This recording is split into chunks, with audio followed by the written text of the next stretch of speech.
at the level.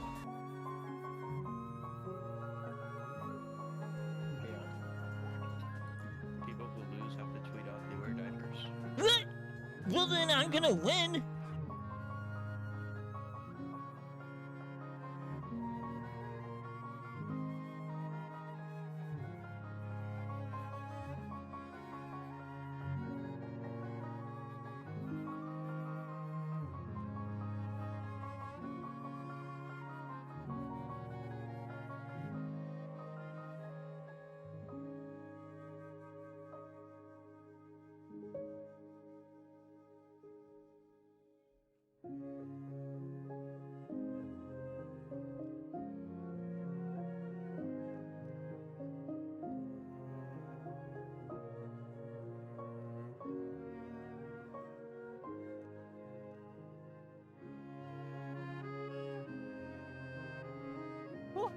No, stop! Hold on, I want to kill Alex. There you go.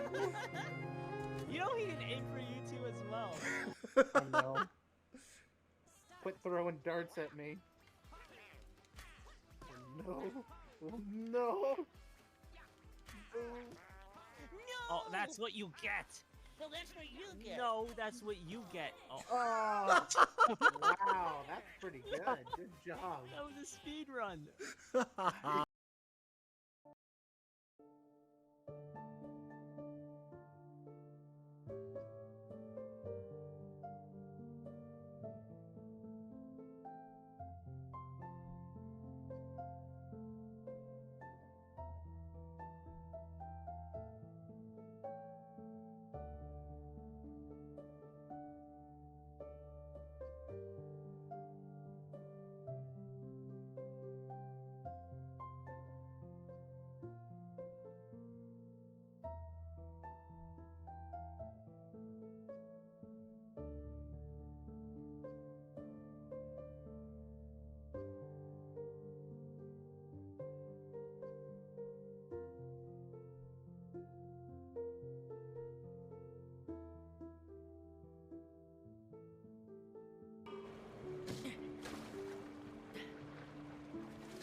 Oh. Oh. Oh. Oh, God. Oh, God. Oh.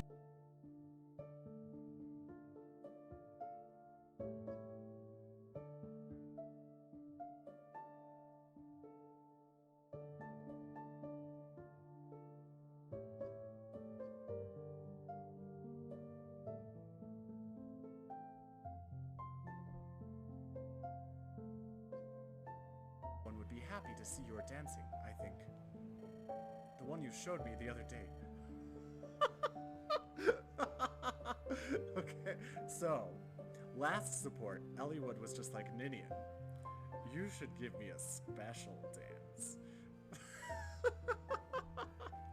And Ninian was just like, oh, I would be delighted to give you a very special dance, Elliewood. But now... Okay, anyway. The one you showed me the other day was truly beautiful, if you know what I mean.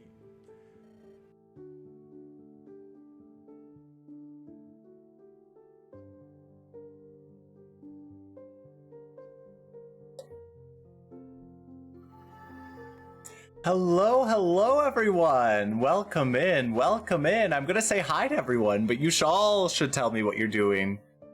I mean, tell me how you're doing, not what you're doing. I don't need to know that much. Hello, Luca. Congrats on getting first. Luca got first today. Hello, Brox. Congrats on getting second. Hello, Oat. Hello, Jorah. And hello, Enjoy. Everyone should give Enjoy the biggest hug.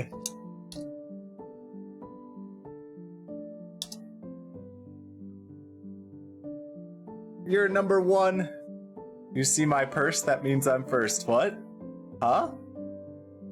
I don't get it. but how are you all doing today? How are you all doing today? Doing good? It's amazing how things work, isn't it? It's Sunday, and we're gonna finish Ace Attorney 1, except for the bonus case. There is a bonus case. We're not gonna do that, I don't think.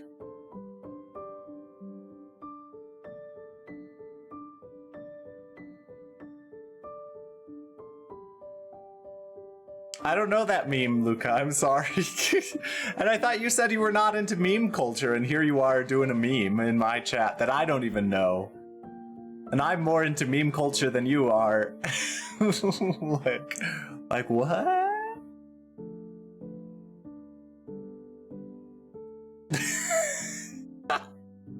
Or I don't know if I'm more into meme culture than you are. I don't know about that.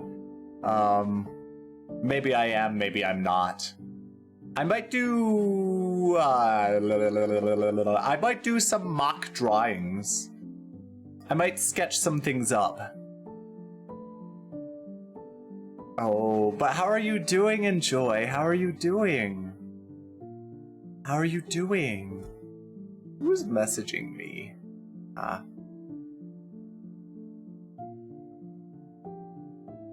You see my purse? Yeah. That means I'm first. Oh, congrats on being first at Chili's. I don't appreciate your sarcasm. What are you doing? Okay. Okay.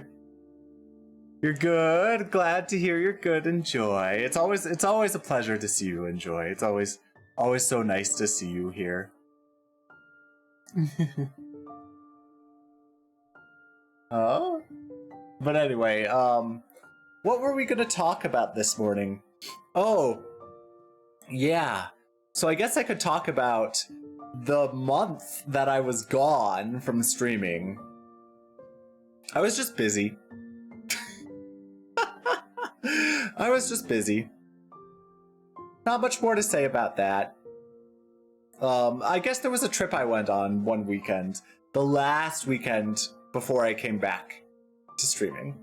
So that weekend, I went on a trip to Arizona. Particularly, I was around Phoenix. It was nice weather a couple weeks ago. Like the beginning of the month, beginning of March. It's nice weather. Like on Sunday, the Sunday that I was there, I was only there until like... what? Like 3 or 4 p.m.? Phoenix, right? That's right. Anyway, I was only there until like 4 p.m. when the plane took off. But on that Sunday, it was really nice weather. It was like 75 degrees in Phoenix, Arizona.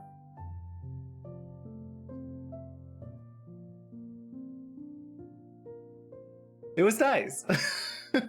What else? What else could I say? Oh, when I landed. When I landed, I was all by myself. When I got to Arizona, I was all by myself, and I had to find the hotel. All by myself. I knew it was close to the airport because it was the airport hotel.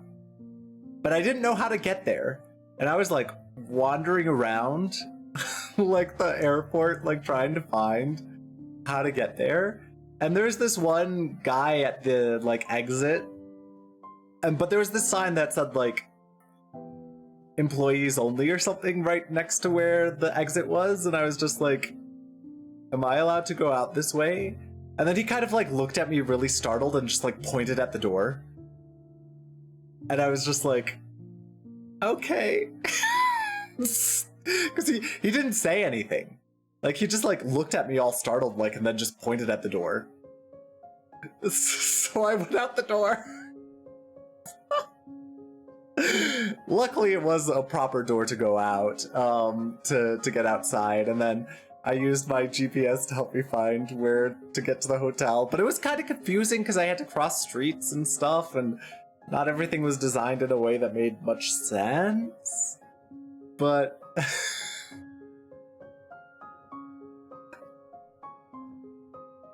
He didn't even point to the sign, though. It's not like he pointed to the sign that said, like, airport employees only. He just pointed at the door. And I was just like... okay. The Phoenix airport is really interesting because you can ride the airport train. You know, some big airports have their airport train, like their rail system, and it goes around like the airport to take you to different terminals really fast. Deluxe car. It's not very deluxe. You have to hold on.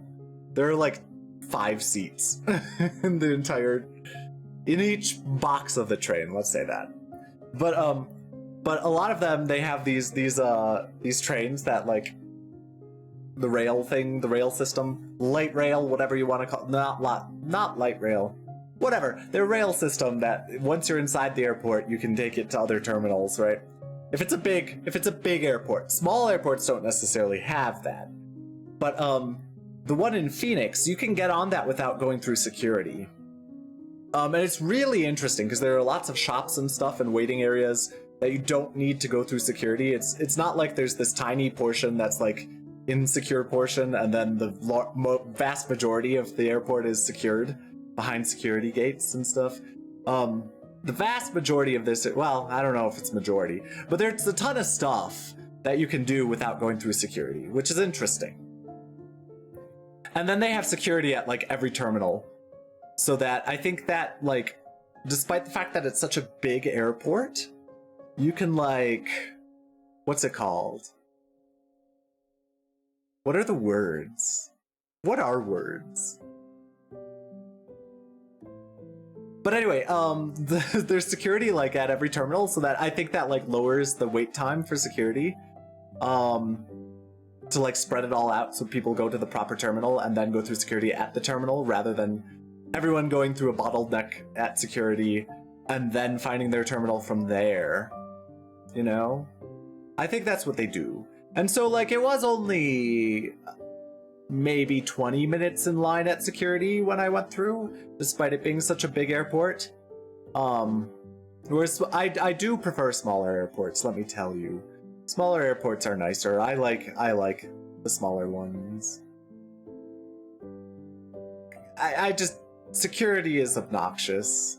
I mean, I know why it's there, but like I don't want to deal with that hassle. Flying out of the Springs is great. Until you realize that there aren't many direct flights to anywhere you want to go. No, but like I've used some smaller airports. Like I've used Des Moines. Back when I was in Iowa, I used the Des Moines airport. That was a nice one. That was pleasant. Like get through security in like 2 minutes. Like from the time you enter the line until you're done, it's like 2 minutes. That was really nice. Okay. So speaking of airport security, let me say this. I've seen these TikToks, and TikTok has this annoying thing where people hate giving context. So first of all, that's one thing. People hate giving context. They're like averse to giving context. And then another thing is that everyone on TikTok calls everything a theory. And there's this thing I've seen on my TikTok. It's shown up where it's just like airport theory. It's just like, what do you mean airport theory? What, like the airports exist? Is that your theory? But no, that's not what they're talking about.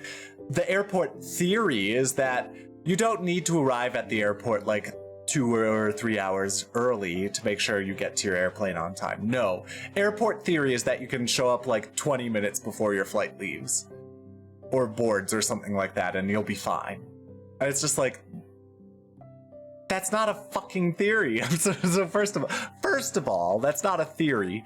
That's just a principle by which you want to live. And it's a bad principle too. It's a very bad principle.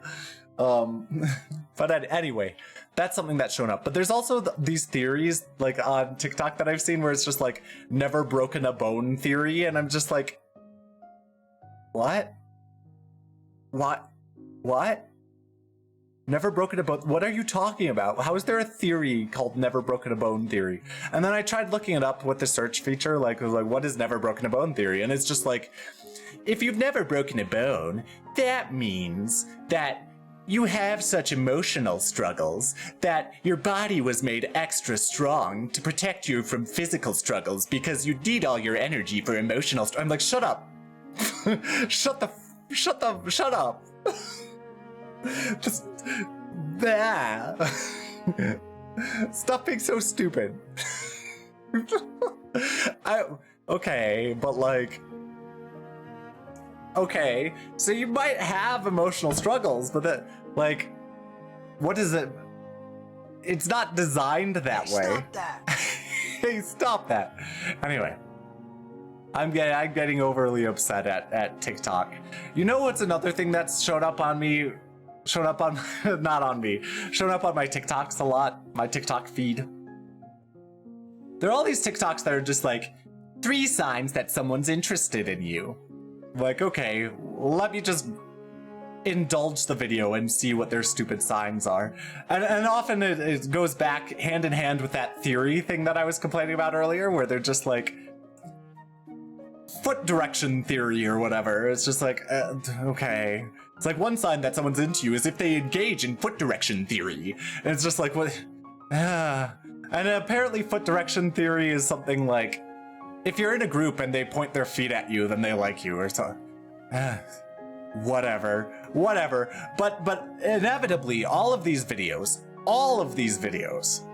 that are just like 3 signs that someone's interested in you, they have just like, oh, they're stalking your, sign number 2, they're stalking your social media. And you can figure that out by going to the share this video and clicking on Instagram Direct. And if their name shows up on Instagram Direct, that proves they're stalking you. And it's just like, shut up. No, it doesn't. No. If their name shows up on the list of people that I can message on Instagram Direct, that means that is someone I interact with a lot. It doesn't mean they're stalking me. And so now I started blocking accounts whenever they post that Instagram social media stalking you thing. Nope. If they say that, they are blocked. Not even I skip the video and say I'm not interested. No, that full account is blocked. All right. That's what I have to say about that. Anyway, old man yells at cloud, right? That's what I've been doing. I guess I had a lot of anger to shout out right there. Apologies for my anger. You tell them. There are lots of accounts on TikTok that I just block. If they do something annoying. Like I used to, I don't get them very much anymore, but I used to get these like AI voice videos where they were just like reading an Am I the Asshole post from Reddit or whatever, or some Reddit post or whatever, and I would listen to them because the stories are often interesting. But if they get to like this interesting point in the story and then they're like, subscribe for part 2, then I block those accounts. Oh, I know most of them are fake. They're still interesting stories, but still, a lot of the videos, if they were just like, follow more for part 2, or follow now to see part 2 when I eventually post it. Interesting. That's right. I thought it was interesting. That doesn't mean I think they're real. But those people who split up the thing for part 2, especially when it's just like they get an AI voice to read someone else's post. Nah, blocked immediately. Now, some of the more interesting accounts that deal with Reddit posts are those accounts that read them and add their own thoughts as they go. That I think is interesting. So even if the story, okay, so Luca, even if the stories are fake, I enjoy hearing them to be like, what would I think in this situation? What's my opinion on a situation like this? Right? So that I know. Even if it never happened to anyone, I just kind of want to know the situation. Like what I would think of a situation like that. What that tells me about myself in some ways, I guess. I don't know. I think I'm trying to look too deep here.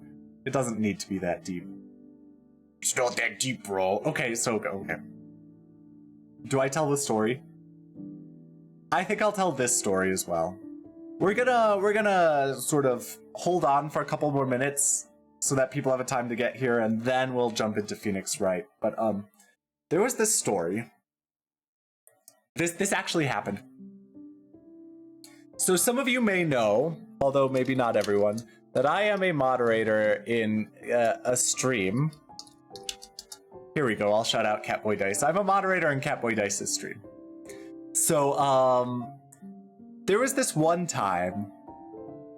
Okay, let me read Luca's comment and then I'll get to the story. Those readings are like, so my stepmom caught me naked. One summer I was staying with my dad, and my dad lived in the middle of nowhere. My dad had horses on his property. We would often ride the horses. Also on the property there was a creek where we would ride the horses too. Yeah,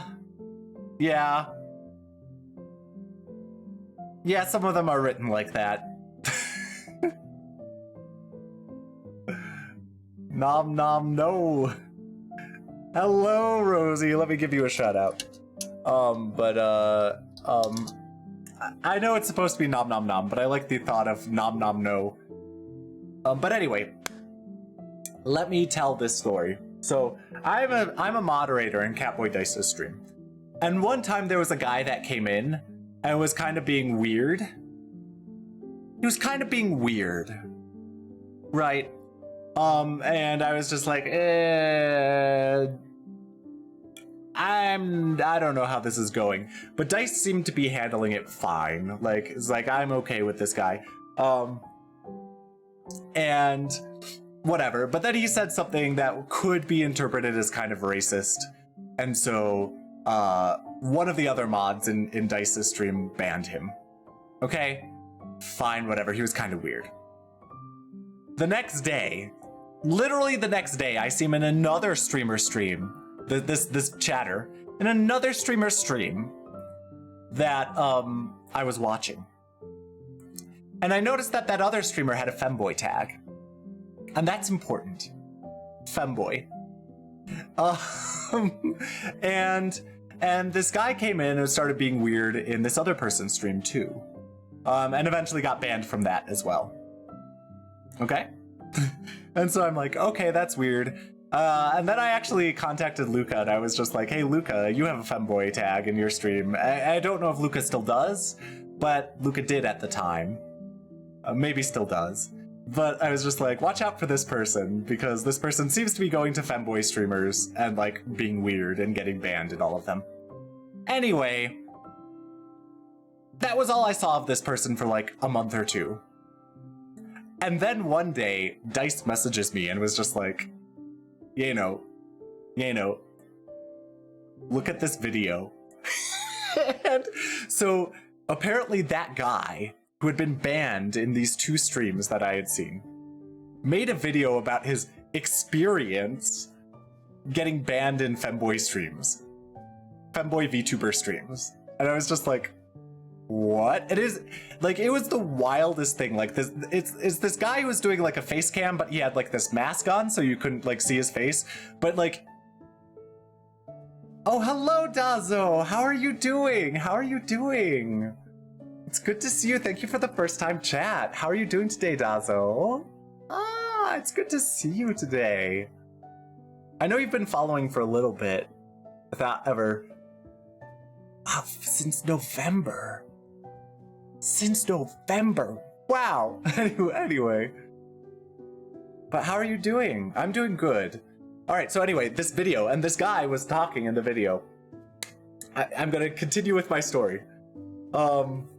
The guy was talking in the video, and he was, and like, it was utter nonsense. He was just like, all these femboy VTubers are, they don't, it's like, they don't understand that I just want to see if they could be my partner. And it's just like, that's kind of weird. It's just like, why would you block me for asking if you have a partner? I want to see if I can be with you. And it's just like, okay. And then he was also like, just all these random things. All these weird things that, like, he kind of got to the point where he's just like, I don't blame the VTubers, I blame their mods, because all mods are cops, and all cops are bastards. And it's just like, what?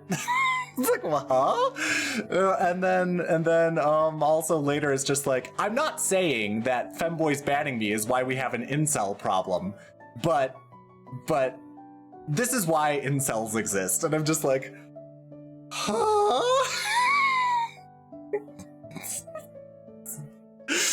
Anyway, that was a wild video.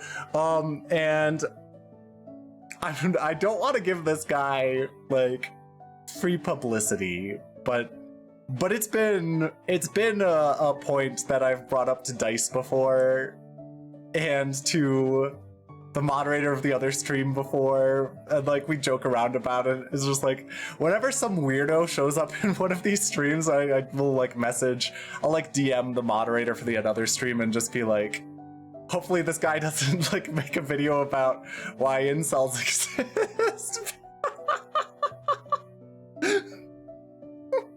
Anyway, that's my story. Hello, Gem. Let me give you a shout out. Let me give Gemstar a shout out.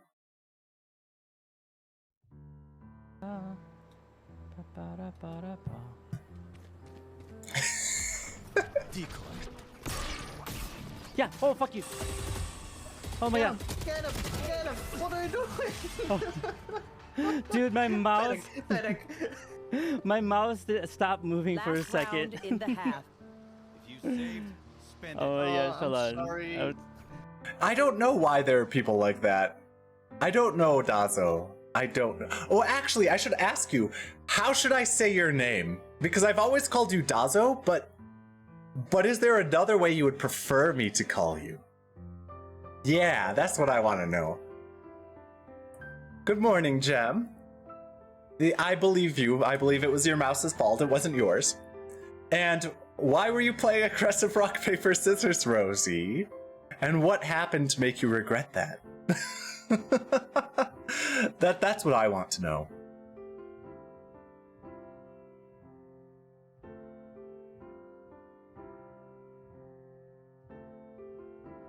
Dazo or Daz? Oh, well, thank you.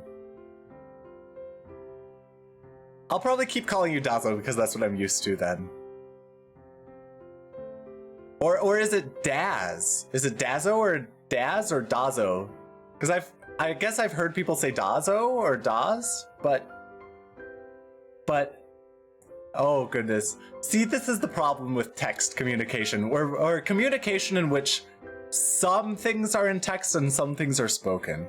Anyway, it's doing it for candy and damaged your whole arm. How did you damage your whole arm?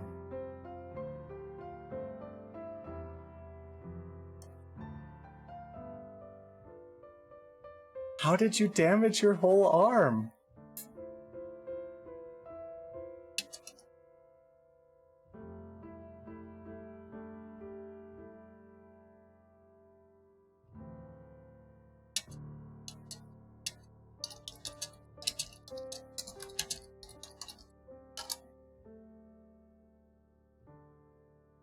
Oh, you aggressively hit your arm on the table. Days. Oh, okay. I see. Oh, Dazo. Or days like days without the E. Oh, that's so cool. I like that. Well, thank you for letting me know. Thank you for letting me know. Because I want to say it correctly, you know? I don't want to mispronounce anyone's name. I'm such a hypocrite, sorry. Because I don't care if people mispronounce my name.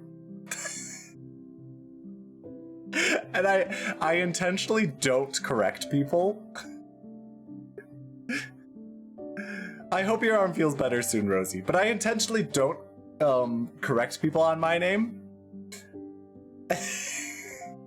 Because I don't really care that much. So I've heard Yano. I've heard Yano. I've heard Yiano. I've heard Yino. I've heard Yano. What else? Oh, the way Mao Tenshi says my name. It's like or no, it's like Yaino. Yaino, that's a new one. Or that's a unique one. But let's see. Gemstar says Yano. Luca says Yano, kind of. Canary says Yano. Chase says Yano.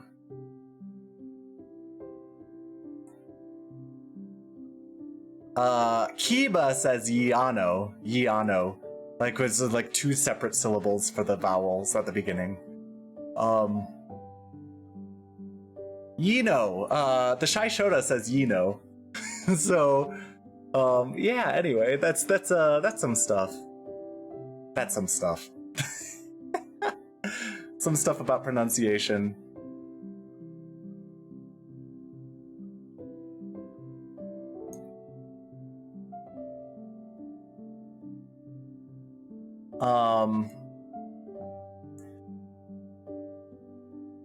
Oh, you give people nicknames because you can't pronounce it? Well...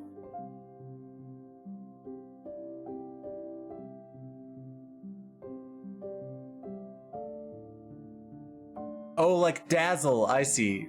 Daz. Okay. Got it.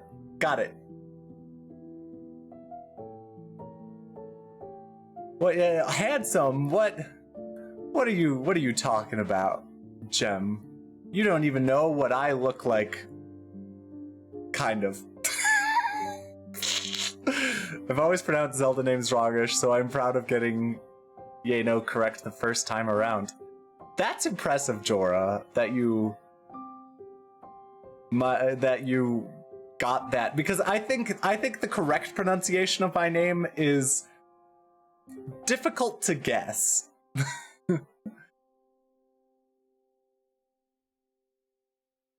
It's a difficult name to guess. So, the correct pronunciation for.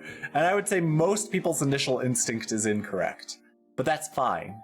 And like, it would feel weird if like Luca changed the way he pronounced my name, or if someone else changed the way they pronounced my name after they pronounced it that way for so long. Like if I go into the Shy Shota stream and I hear Yino, like I can't imagine hearing like something else other than like Yino, right? You know? It would feel weird to me. It also, like, it does feel weird when some people change their pronunciation of my name when they learn how to pronounce it correctly. Like, Asloth has done that. Asloth used to pronounce it differently. Like, Yano, and now pronounces it like Yano, which is the correct pronunciation officially, but it's okay. And there are people I don't want to change their pronunciation because I like it so much. Yano is a magical name for a magical wizard that takes a unique pronunciation based on the speaker.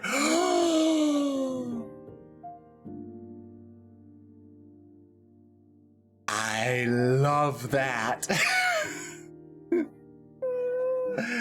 I love that.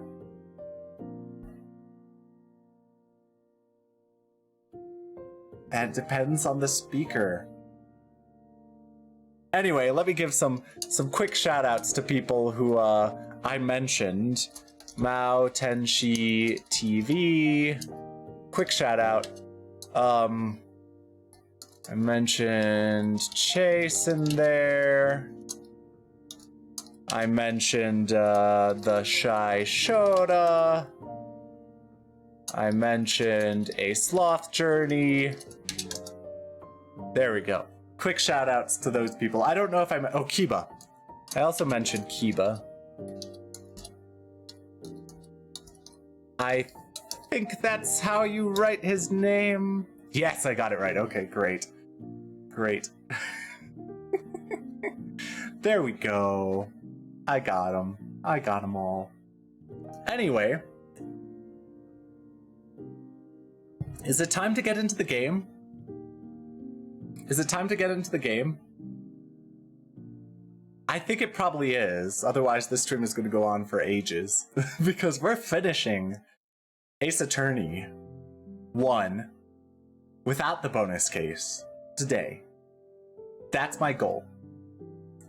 So why don't we head over? Let's warp over to the game. Warp using magic.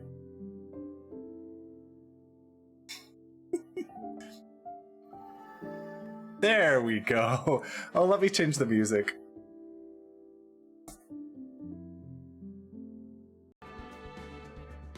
There we go.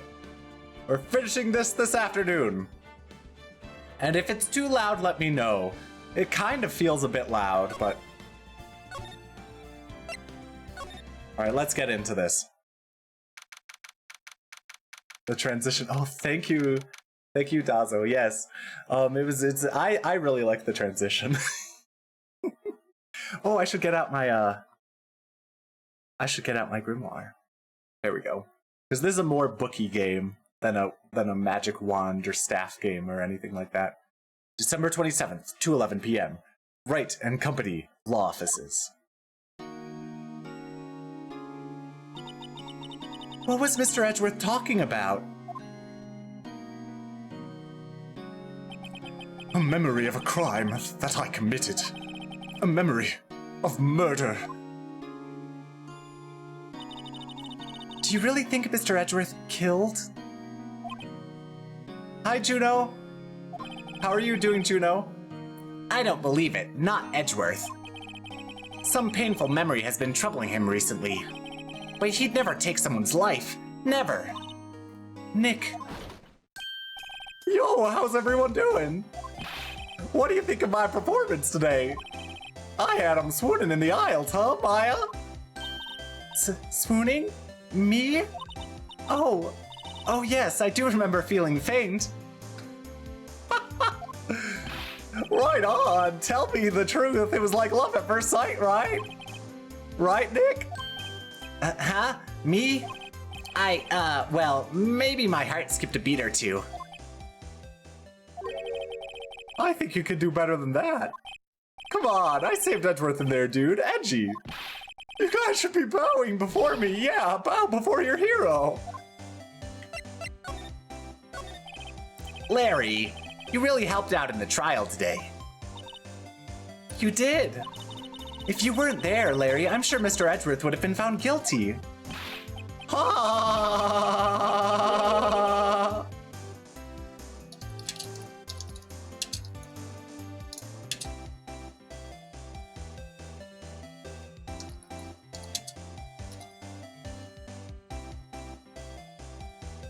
There we go. I forgot to change the category. There we go. It's changed now.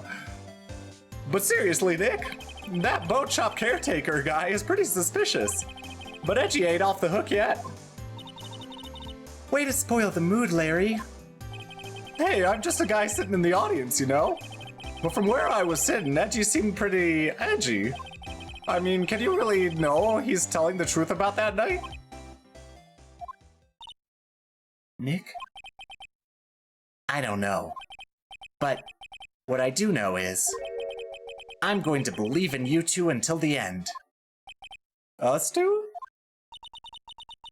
Edgeworth? And who else? You mean me, right? No, he means me, right, Nick? Yeah, you, Larry. Not me? But why you, Larry? Huh? Actually, yeah, why me, Nick? Enough with the silent treatment. Nick, why do you trust Mr. Edgeworth so much? I mean, he's changed recently, true. But when we first met him, he was kind of a jerk, don't you think? You didn't know him back then. Back when he wanted to become a defense attorney. Wait, was that when you two were classmates? Yes, in grade school. They saved me, Miles, and Larry. They saved me and I'll never forget it. That's why I became a defense attorney, you know. What? Hey, Larry, what's he talking about? Huh? Sorry, I kind of forgot. Okay, Nick, out with it. I'm gonna hear this story today and that's final. Okay. It's kind of a long story, so hang in there. It was the very end of 3rd grade. I was on trial. A class trial. A class trial? Oh god, I hope no one got punished at the end of it. It's punishment time! Anyway, I can't do the voice. Do we have a clip of that? No. But we do have hoo hoo hoo hoo.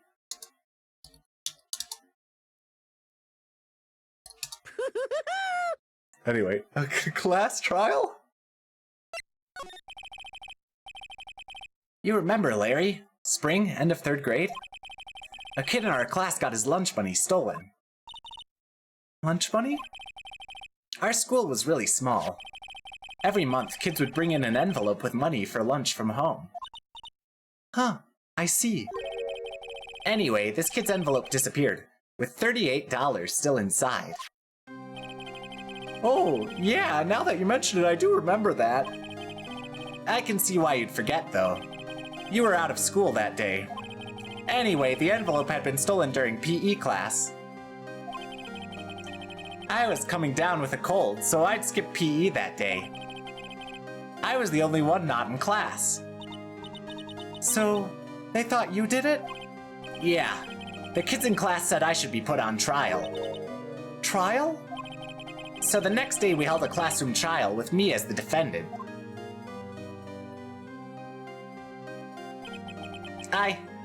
I didn't do it. Guilty, he did it. Guilty, it was you, thief. Give the money back. You're such a meanie. No one play with him. Just admit you did it. You can't hide the truth. Tell us the truth. We're not gonna play with you anymore. Yeah, no borrowing my eraser. He shouldn't be allowed in the relay race. On the library committee. Give me back my 50 cents I loaned you. Oh, I almost caught up. I almost kept up with that. Now, Phoenix, you know you shouldn't steal people's money. It's not right. In the end, even the teacher thought I'd done it. Go over and apologize, Phoenix. I didn't know what was happening. I was so sad. I couldn't stop crying. I can't stop crying. Everyone was staring at me like I'd done it. I tried to apologize. I went to where the boy whose money had been stolen was sitting. That's when it happened. He shouldn't have to apologize. The only thing that belongs in a trial is evidence. Anything else has no place. You should all be ashamed. Amateurs. Miles? It wasn't you who stole my money, was it? No. Then you shouldn't apologize. Everyone's been shouting you did it, but no one has any proof. That's why, Your Honor, this boy is innocent. But Miles, it was your money that was stolen. Yeah, he did it. He's the one. We don't need proof. Make him say sorry. Why don't you all just shut up? This is always how it is. Everyone ganging up and picking on one person. Just think how he feels. He said he didn't do it, so he didn't do it.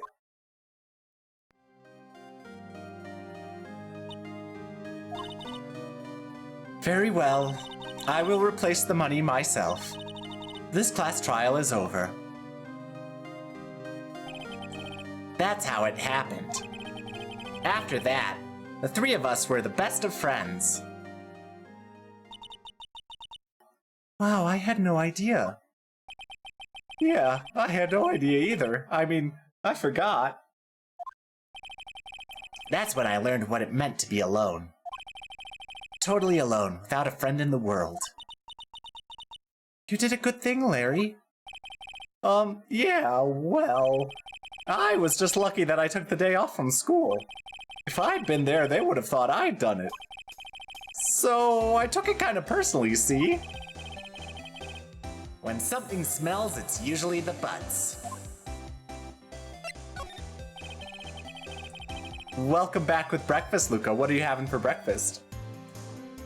Anyway, Edgeworth and I talked after that class trial. That's when I heard his father was a defense attorney. Sausage, hash browns, and toast, and you helped make the hash browns. Well, that's nice. I haven't had a breakfast like that in a very long time. I had my usual oatmeal with peanut butter and bananas, and some yogurt with raspberries. That's when I heard his father was a defense attorney. I remember his eyes would shine when he talked about his father. I'm going to become a defense attorney, just like my father. A famous defense attorney. Then, a few months later, he suddenly transferred to another school. The DL6 incident. Right.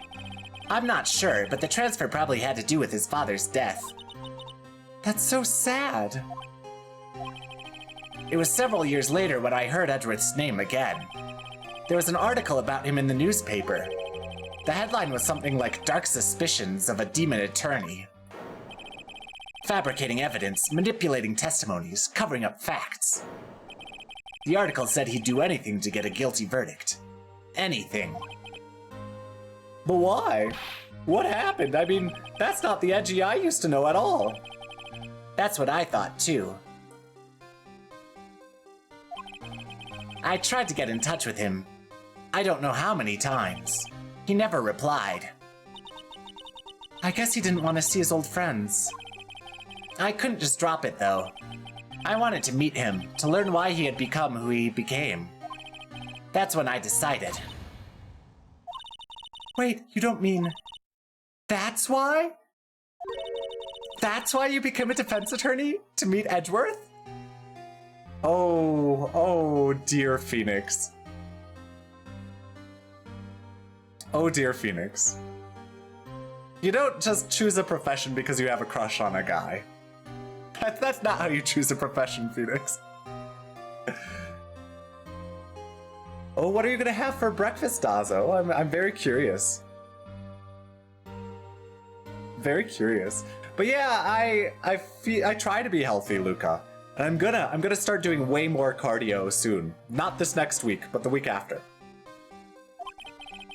If I was a defense attorney, I knew he'd have to meet me whether he wanted to or not. In court. That's kind of stalkerish, Phoenix. Just like... become an IT guy or something and then forget him. Edgeworth believed in me, and I believe in him. He's in pain, and no one's on his side. I'm the only one who knows the real Edgeworth. I'm the only one who can help him. Phoenix, buddy. Phoenix. This is not healthy relationship stuff. This is very unhealthy. Whoa, Nick! So, is that why you helped me out for free? Yes. I helped you because I believe in you. Except I don't remember saying I'd do it for free. Aw, Nick! Nick! We have to save Mr. Edgeworth if it's the last thing we do, okay? Right. It very well may be. First, there's that rental boat shop caretaker. Well, it might be oatmeal or pancakes. Maybe can't really make anything interesting due to being low on ingredients. I see. But either way, oatmeal or pancakes, both of them sound good. I haven't had pancakes in a while. I prefer French toast if I can get something like that, something for syrup. But I know not everyone can have that. And I know it's less healthy than pancakes. But yeah, I have oatmeal almost every day. We need to find out who or what he is. I settle for who. I guess I can clean out some of the evidence I no longer need. Okay, let's go. Now, what's my evidence look like now? Got my attorney badge, autopsy report, photo, misty phase photograph,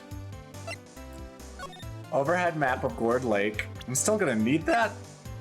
Pistol bullet found in the victim's body. Ballistic markings match the weapon. Its barrel. The pistol. Metal detector.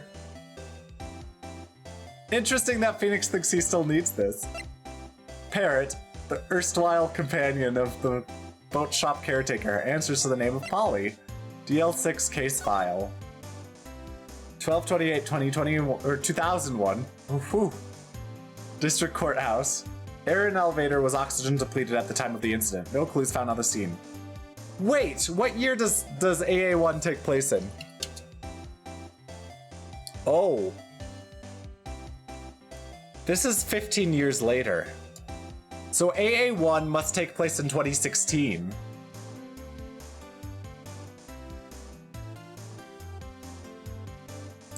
I should have been streaming years ago. Yikes. Anyway. Gregory Edgeworth, age 35. Hi, Sly! Let me give you a shout out. How are you doing? Gregory Edgeworth, age 35, defense attorney, trapped in elevator returning from a trial. A lost trial with son Miles Edgeworth, age 9. 1 bullet found in heart. The murder weapon was fired twice. Suspect data, Yanni Yogi. Age 37, court bailiff, trapped in elevator with Edgeworths. Memory lost due to oxygen deprivation. After his arrest, fiancée Polly Jenkins committed suicide.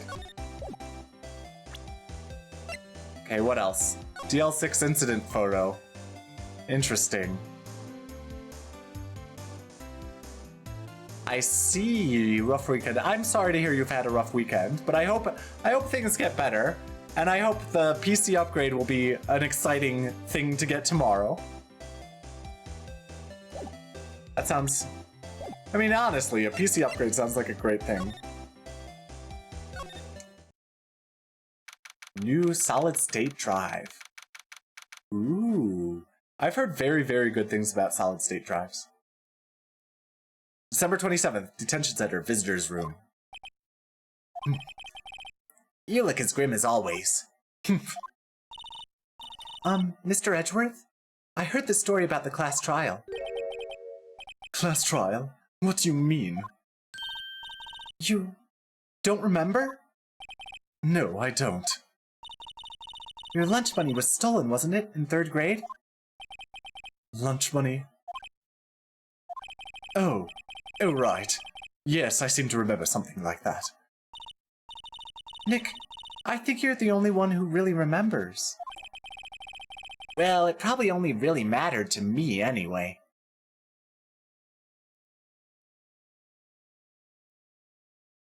I see. But yeah, Miles Edgeworth. Oh, love Miles Edgeworth. He's like my favorite Ace Attorney character.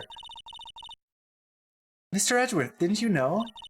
That trial was the reason Nick became a defense attorney. Ridiculous. I agree with him, though. Like, Edgeworth is just, like, why would it, anyway. Gee, thanks.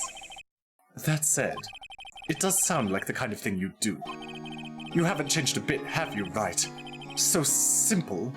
To a fault, even. Well, maybe, yeah.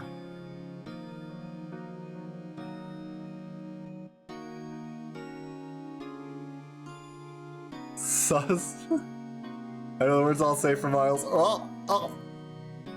Well, maybe, yeah, but I think you changed too much, Edgeworth. Perhaps. Hey, Edgeworth, why did you become a prosecutor anyway? You used to look up to your dad. You said you wanted to be a defense attorney, right? I couldn't let myself deny reality like you.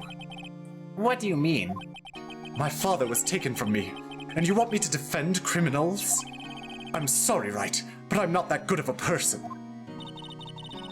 One suspect was apprehended in your father's murder, right? Yes. The man trapped in the elevator with my father. His name was Yanni Yogi. He had to be the shooter any way you look at it. Yet, he was found innocent. That defense attorney got him off the hook. That would be Robert Hammond. On that day, 15 years ago, the 3 of us were trapped in that elevator for 5 hours. When we were rescued, we all suffered oxygen deprivation. I had lost all memory of the murder. Lost your memory? Even now, I can't recall what happened in that elevator. That was the crux of Yogi's attorney's argument in court. He claimed Yogi had been not of sound mind due to the oxygen deprivation. Yogi was released due to a lack of evidence. Innocent. That's when I changed my mind. I started to hate defense attorneys. What's your relationship with Mr. Von Karma? He's my teacher, and a man who deserves respect. I learned everything I know of courtroom techniques from him.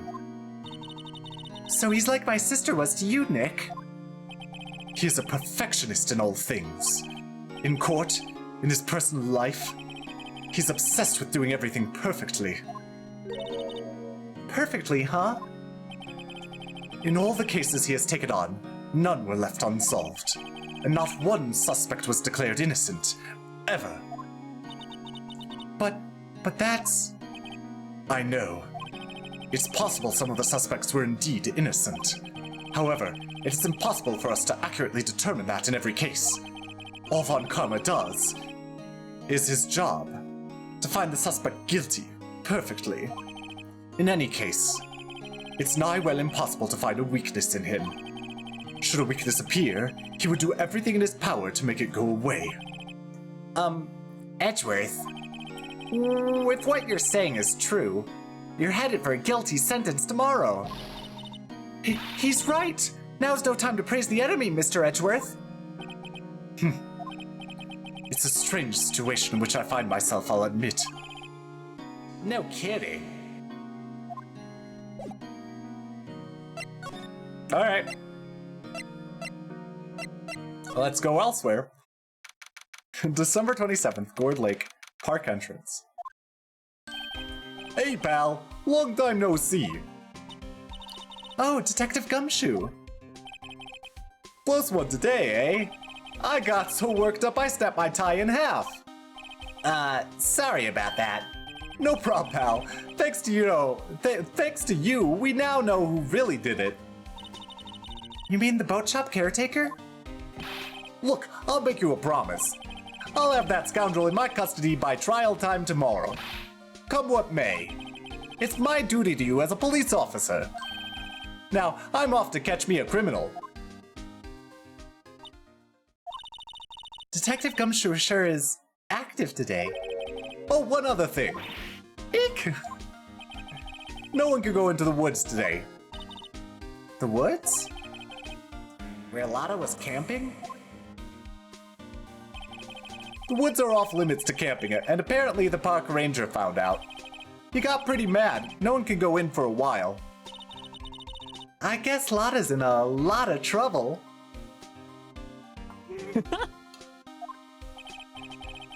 Anyway, I'll be seeing you tomorrow.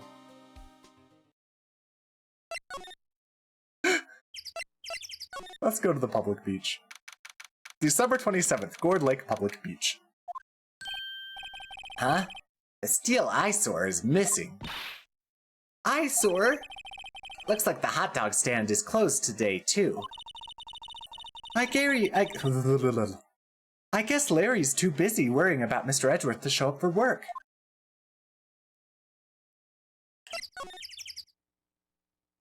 Let's go to the boat rental shop. December 27th, boat rental shop. That old caretaker got away. Yep. I never imagined he might be the real murderer. Ahem. I'd know that clearing of the throat anywhere. Ah, hello. What might you be doing here? Out for a walk, hmm? Ah, the days of my youth, like the scent of fresh lemon, you see. Mr. Grossberg! This is no time for idle reminiscing. Mr. Edgeworth's trial ends tomorrow. That is true, yes. But from what I saw of today's trial, Edgeworth should be fine, right? Well, I'm not so sure about that. Oh, what do you mean by that? Well, I'm not sure. If you find anything out, come by my office at once. I may be able to offer you some assistance. Thanks. Bye.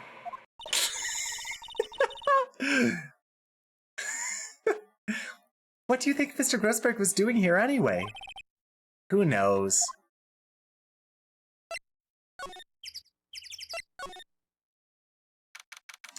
December 27th, Caretaker's Shack.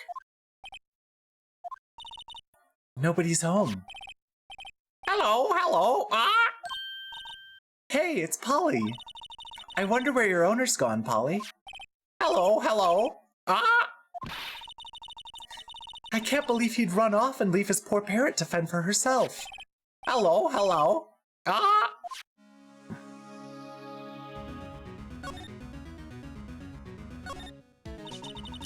That reminds me, Nick. What do you have for breakfast, Jorah? What do you have for breakfast? Polly here knows the number to the safe, right? Yeah, that's right. Polly, what's the number to the safe? I haven't had Dunkin' Donuts in a long time. That sounds good. Oh, bagel and coffee. Yeah. Polly, what's the number to the safe? 1228. Let's open it, Nick. Come on. I'm sure there isn't any money in there. Aww. Hello, Aceloth. How are you doing? Let me give you a quick shout out. There we go. But hey, he keeps it locked, right? So there must be something of value in there. I'm not so sure. Okay, Nick. Let's see what's in there. I guess there might be a clue or two. The only thing in there is a letter. Well, I'm just streaming. Just having fun streaming. I hope you enjoy going out with the fam. Good to see you, Aceloth. A letter? A letter? Aw, boring. There's no name or signature on this thing. It's handwritten in very precise, clear letters. Get your revenge on Miles Edgeworth. Edgeworth? Nick, why would Mr. Edgeworth's name be on here? How should I know? I'm gonna read the whole thing.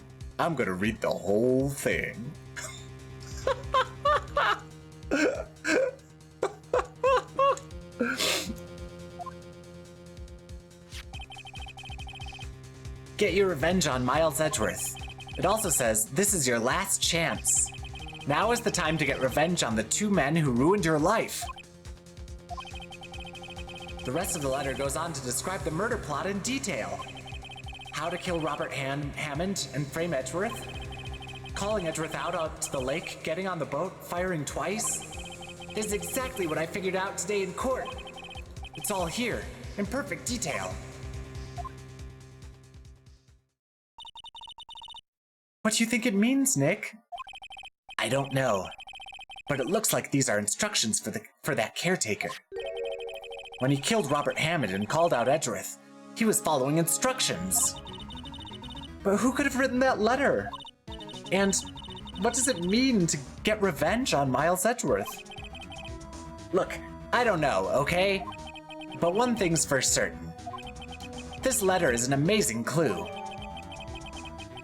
That is an amazing clue. Like, this is phenomenal evidence if the court accepts it. Letter from the safe. Get your revenge on Miles Edgeworth. This note details the murder and setup.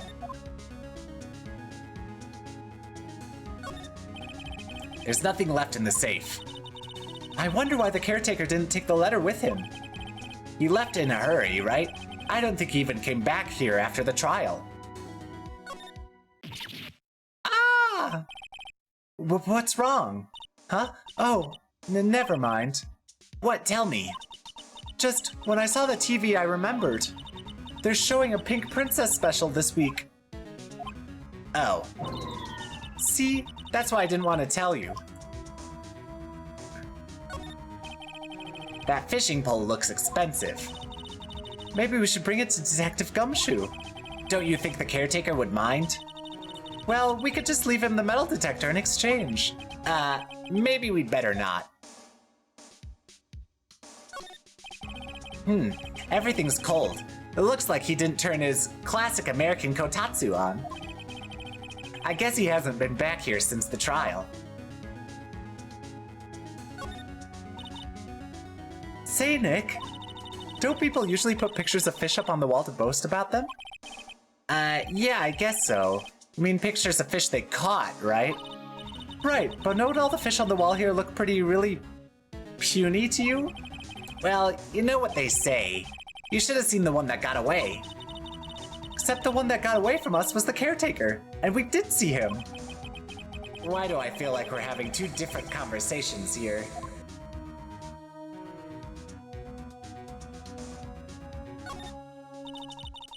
It doesn't look like he used this kitchen much. You're right. I guess the whole pasta restaurant thing was a lie. What, you thought he was telling the truth?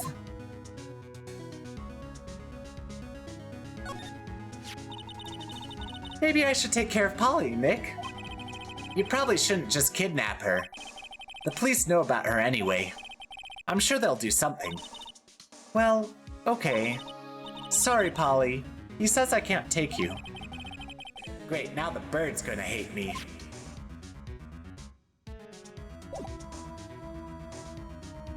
Oh, it's no problem, Sloth. Have a good time. Have a good day.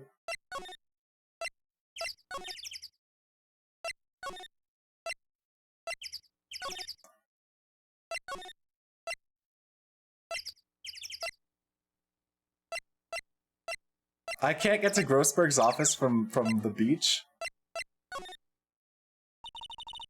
One day left, Nick. Yeah, I know. Well, no time to waste. Let's get going.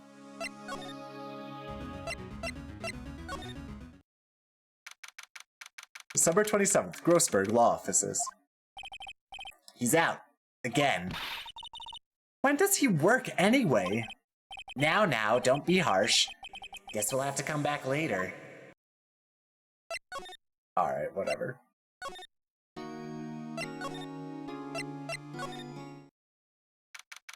December 27th, Police Department, Criminal Affairs. Looks like Detective Gumshoe hasn't gotten back yet. Gumshoe? He won't be coming back today. Oh, really? He said there was some guy he had to arrest by tomorrow. Boat shop caretaker. You shouted something about catching him if it's the last thing I do, pal. Good luck, Gumshoe. Where am I supposed to go? Fine, let's go to the detention center. Let's present this letter from the safe. Edgeworth, see this letter? This came out of the safe in the shack where that boat rental caretaker lives. I see. Revenge? On me? Who is that old guy anyway? I don't know. Could he be an innocent defendant you got declared guilty or something? Nice, right. But I don't remember that old man, not at all. So he was following this letter then? Which means there was someone else behind it. Now is the time to get revenge on the two men who ruined your life. Two men, meaning myself and Robert Hammond. It also says, this is your last chance. Last chance? Wait, maybe he's talking about the statute of limitations on the DL6 incident. Wait, that old man. What is it? Do you know who he is? Yogi. Could he be Yogi? Yogi? The suspect in the DL6 incident. The one who was found innocent.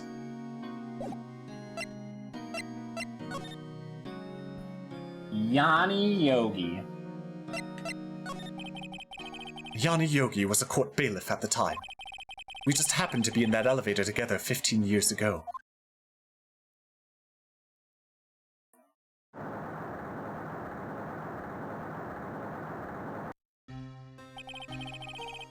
The quake was incredibly strong. Before I knew it, everything was dark. We were there for so long it felt like forever. The air thinned, and the darkness closed in on us in that little box. We became unsettled. Help! I can't breathe! Quiet! I said quiet! You're not making this any easier. I want to get out! Help! Get us out! Don't shout, you'll just use up more oxygen.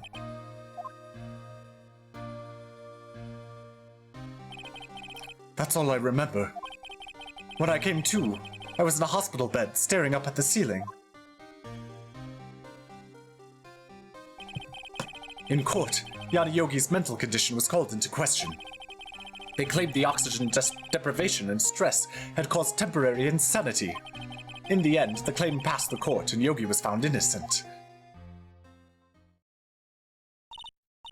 Huh. But isn't that strange? This letter tells him to get revenge on Edgeworth. Why would he want to take revenge on you? Right. Yeah? There's something that's been troubling me these last few days. I didn't know whether or not I should tell you. You mean the nightmare? It's a nightmare I've had. A memory of a crime that I committed. A crime you committed? A memory of a murder. I think the time has come to tell all. For the last 15 years, I've had the same dream almost every night. I wake up in a fearful sweat every time. What kind of dream? It's a dream about my father's killing, in the dark. Help! I can't breathe! Quiet! I said quiet! You're not making this any easier. I want to get out! Help! Get us out!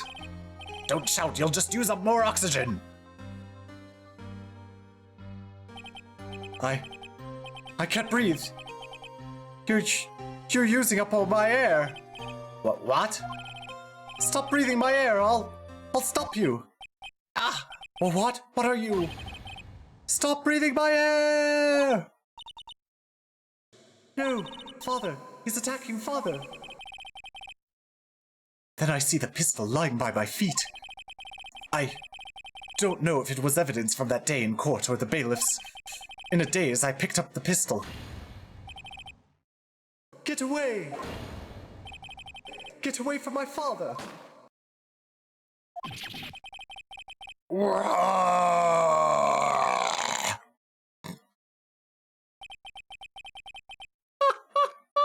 Sorry.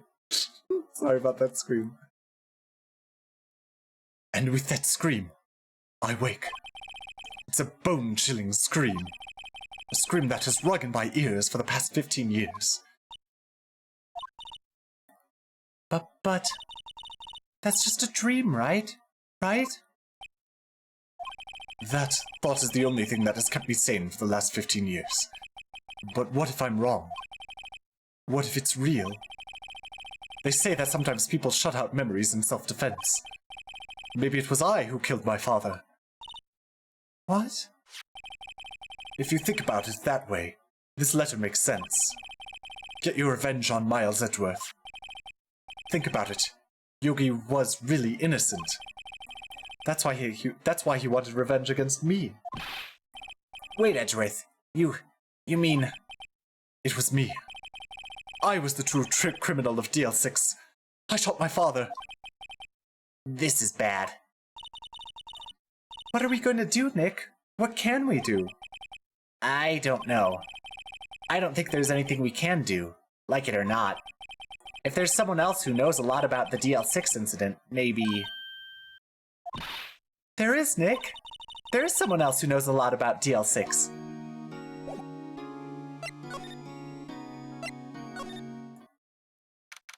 December 27th, Grossberg Law Offices.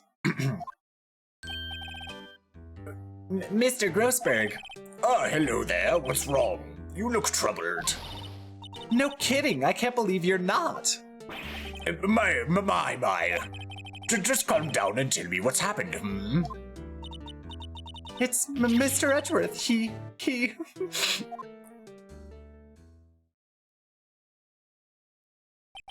I see. So Edgeworth dreamt he shot his own father? It's only a dream, only a dream. I wonder. Well, what? If that's the case, then why do you two look so troubled, Well, Also, consider this. Yogi quite certainly holds a deep grudge against Miles Edgeworth. So deep that he'd want to frame him for murder. This leads me to surmise that Mr. Edgeworth's dream was not a dream. It was real. As you imagined. Miles Edgeworth threw the pistol to save his father. The pistol fired, and the deed was done. no, I don't believe it. Yogi was suspected of murder, and his career as a bailiff was irrevocably wrecked. Thus, he sought revenge on Miles Edgeworth. This was his last chance, of course, with the statute of limitations so close. What do you know about Edgeworth's father? He was a defense attorney without peer. It sounds trite, but it's true. Well, he may have had one peer now that I think about it. Your mentor, Mia Fey. My sister? Gregory Edgeworth was very disapproving of Mr. Von Karma's techniques. That's no surprise. Von Karma is an extreme man. Forged testimonies and evidence are nothing to him. The result? He has a perfect win record in court. To beat him, Gregory Edgeworth tried to call attention to his methods. And? He lost. And died in despair, as it were. I see. When Gregory Edgeworth was killed, the police called out a spirit medium.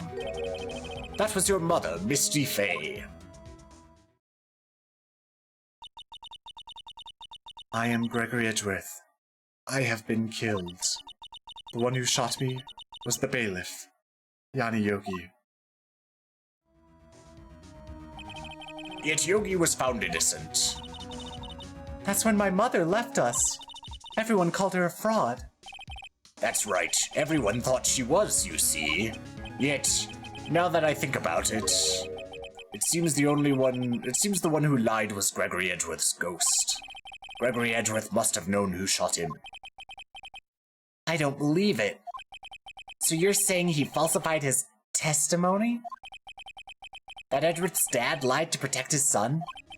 It's only a possibility, mind you, but a possibility nonetheless.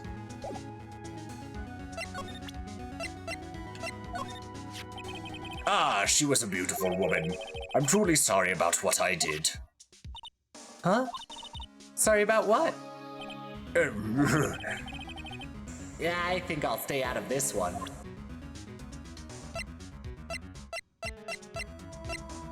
What else do I show him? Gregory Edgeworth? He was a gifted man. His death was truly a loss. I wonder what would have become of Von Karma were he alive. Oh ho, so this is the letter. It does seem that Yogi was following this letter when he killed Hammond. Why kill Robert Hammond? Hammond was a skilled defense attorney, but he defended clients not for their sake, but for his own. Huh? His own sake? He never trusted his clients, that one. The only thing he trusted was his own ability. But he got his client found innocent, so why should it matter? Actually, my dear, it's quite different. He won that innocent verdict for no one but himself. Yogi was a free man, but socially, he was ruined. Huh? You'll understand soon enough. Wait. What is it? This letter. I've seen this handwriting somewhere before. A long time ago. Whose handwriting was this? Do you have any idea who wrote it? Could it be Manfred von Karma? Von Karma? Why would he have something to do with this? Well, I'm not sure. Von Karma. Wait! You're right, my boy.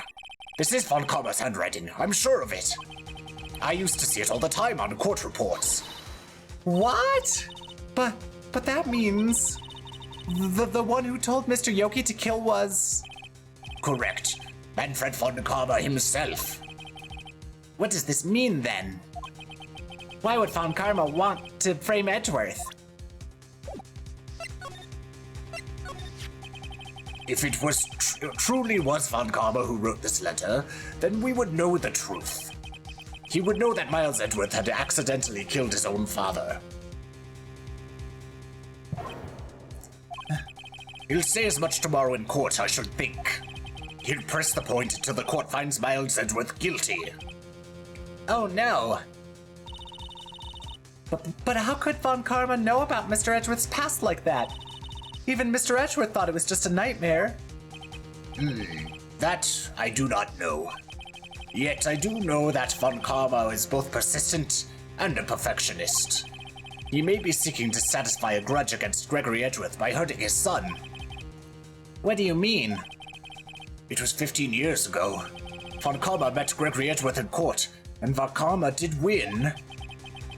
But he didn't make it through the trial unscarred. What happened in the trial between Edgeworth's dad and Von Karma? Von Karma was found. Von Karma got the guilty verdict he wanted. He won the trial. Hello, F1. How's it going? Hi. Oh, and a cute Luca emote. But Gregory Edgeworth accused Von Karma of faulty evidence. And though he lost the trial, Mr. Edgeworth's accusation stood. It's going well, just playing some Ace Attorney. Later, Luca. You're doing well. With the Luca star emote. Faulty evidence? It was the only penalty Von Karma has ever received in his career as a prosecutor. Gregory Edgeworth dealt a blow to his perfect trial record. Wow. It must have been quite a shock for Von Karma. He took a vacation for several months after that, you see. A vacation? Yes, an unusual event for the man. That was the first and last vacation he's taken in his many years of prosecuting. Really? He doesn't take vacations? Like, go to the sea or, to the mountains? Don't tell me he's never been to Europe. You have strange ideas about vacations, Maya. In any case, that was the only time he took a vacation from work. I believe that penalty upset him quite a lot. Odd. If he wanted to keep a perfect record so badly, why would he take such a long vacation? What do we do, Nick? Von Karma's going to bring up DL6, you can bet on it. What if Mr. Edgeworth pleads guilty to DL6? I won't let him. Yes, Mr. Wright. I hate to say this, but even accidental murder is murder, you know. I know that. I just believe in Edgeworth's innocence. I can't believe he'd kill someone. Why? Why do you like seeing me live? I mean, I had to take a month-long vacation after my perfect trial record was scarred as well. No, I was busy for a month, but then I'm back now. And I'm less busy now. Yay! But Nick, Mr. Edgeworth admits it himself. His father must have lied to protect him from beyond the grave. I don't care. I know he's not guilty. Mr. Wright, if you say so, I suppose I could go check again. The police files might hold something of interest. Mr. Grossberg, thank you. I can't promise anything. In fact, I think chances of finding something are slim. I understand. The police materials.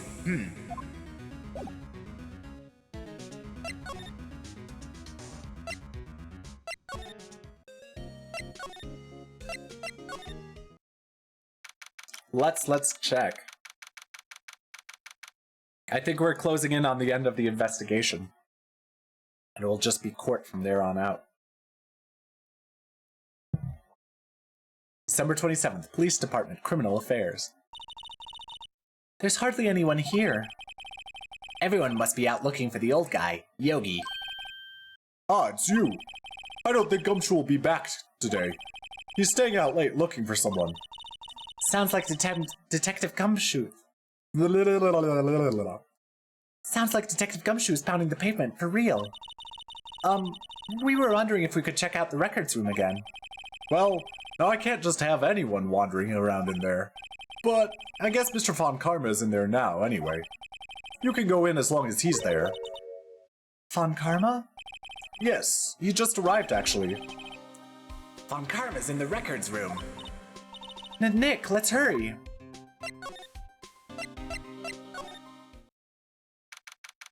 December 27th, Police Department, Records Room.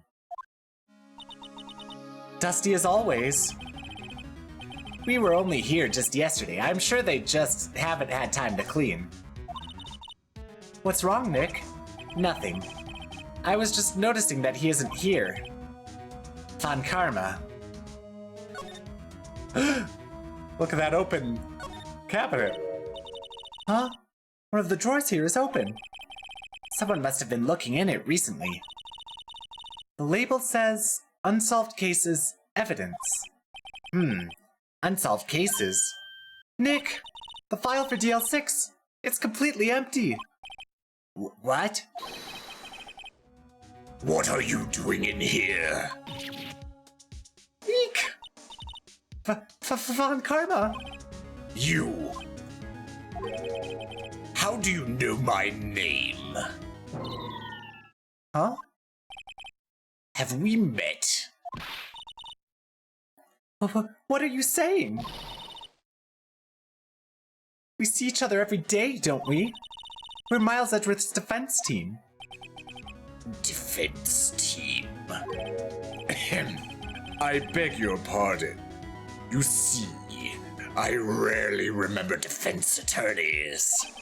They are like bugs to me. Needless things to be crushed. I can see how this guy was Edgeworth's mentor.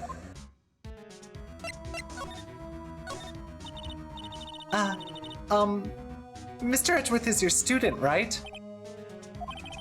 A romanticist who still can't shed that veneer of amateurism. Just like his father. Always second-rate. Mr. Von Karma, you had an axe to grind with Mr. Gregory Edgeworth, didn't you? Me? A grudge against a mere defense attorney. Why? Because he dealt a blow to your otherwise perfect trial record. So you did. But what I don't get is, why did you take his son under your wing afterwards? The son of your most bitter rival.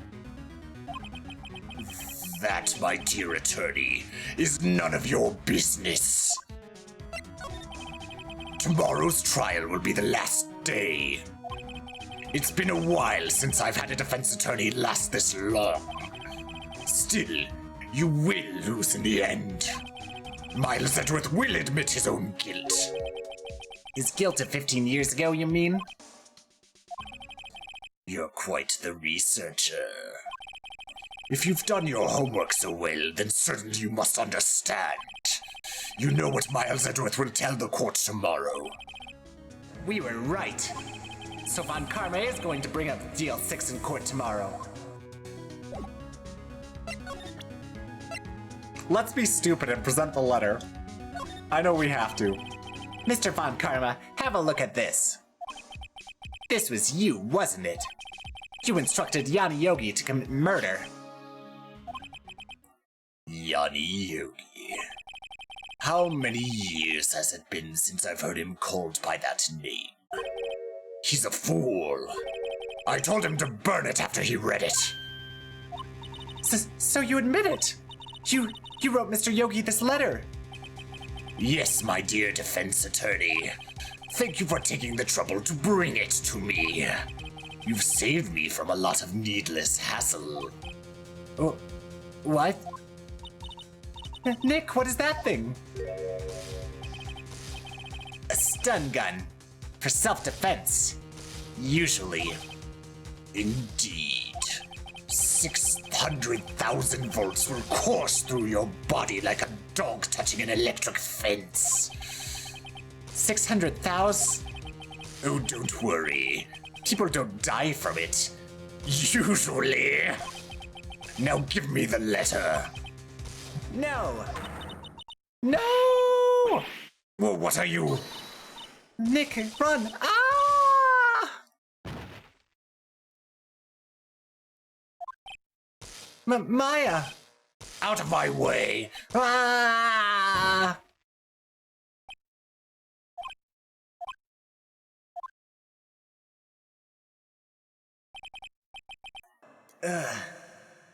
He got us. The letter's gone, of course.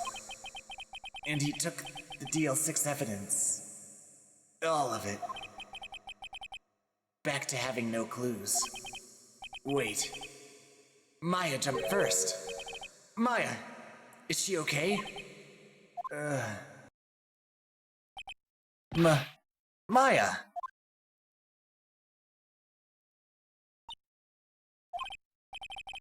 Maya, open your eyes! Maya! The letter. Did he take it? Oh, yeah. Are you okay? I couldn't stop him. I jumped as fast as I could, but one shot from that thing knocked me out cold. I'm useless. I'm no good as a lawyer or a medium. I can't even call my sister. Not even now when we need her the most. I wish I hadn't woken up at all. Maya! There has to be some way I can help her. I'd better do something about her self-confidence first. Huh? Maya, she's holding something. What is that? A bullet? DL6 incident, evidence number 7. Taken from the heart of Gregory Edgeworth. I remember. Von Karma was holding this when Maya jumped him. DL6 bullet stashed in pocket. I'll prove it to you, Maya. You're most definitely not useless. I'll prove it to you in court tomorrow.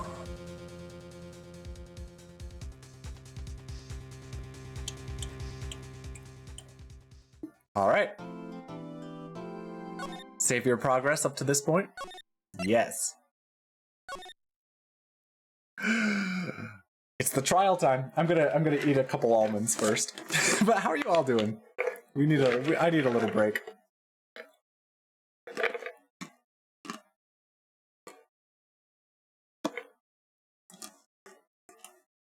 An almond break. But how's it going, all?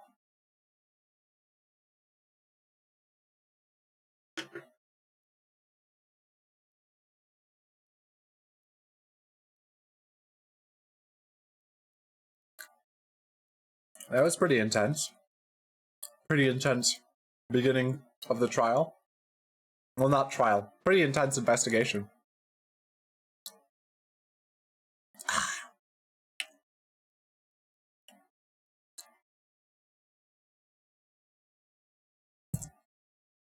Okay, done eating a couple almonds. Let's go into the trial. December 25th, or 28th, 9:51 a.m. District Court. Defendant Lobby number 2. This is it, Judgment Day. Today things are going to get settled at last. A lot of things. What about almonds, Luca? Why are you shocked about almonds? Almonds are so good, I ate so many of them. They're my snack. No. Well, see, Luca, I have salted almonds. Roasted and salted. I used to get the unsalted almonds. And the raw unsalted almonds, and I was just like, bah. But these roasted salted ones are so good. Like, what's the big idea? So sorry, Nick. I only touched your shoulder. I guess the shock hasn't worn off from my run-in with the stun gun yesterday. Anyhow, today's the last day of the trial. Good luck, Nick. Yeah, thanks, Maya. Edgeworth is looking glum as always. I hope Von Karma doesn't push him too hard. Whoa! Oh, what are you doing? So sorry, I'm sorry. I just thought I'd cheer you up with a pat on the back. Maya, maybe you should go outside and discharge. Right, good idea. Try not to electrocute anyone on your way out. Oh yeah! Sorry. Oh yeah, pal!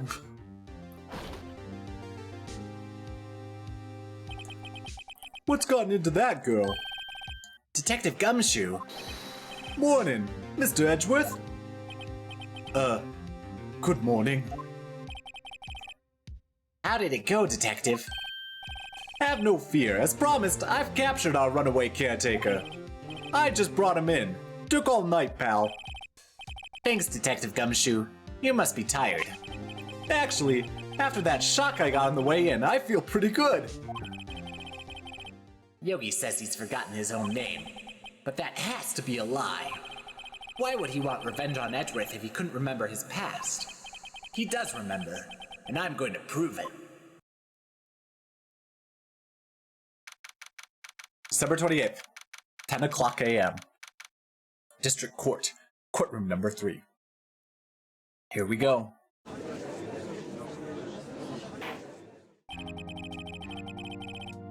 Excuse me. Court is now in session for the trial of Mr. Edgeworth. The defense is ready, Your Honor. The prosecution is ready. Right, very well.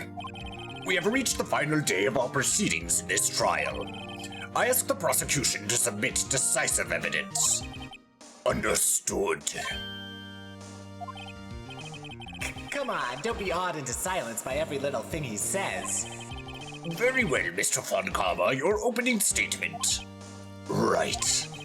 Thanks to Detective Gumshoe's efforts, the boat rental shop caretaker has been arrested. In yesterday's trial, the defense asserted that the caretaker was the murderer. However, the caretaker has yet to confirm this. I would like to ask the defense to cross-examine him as much as necessary. Very well.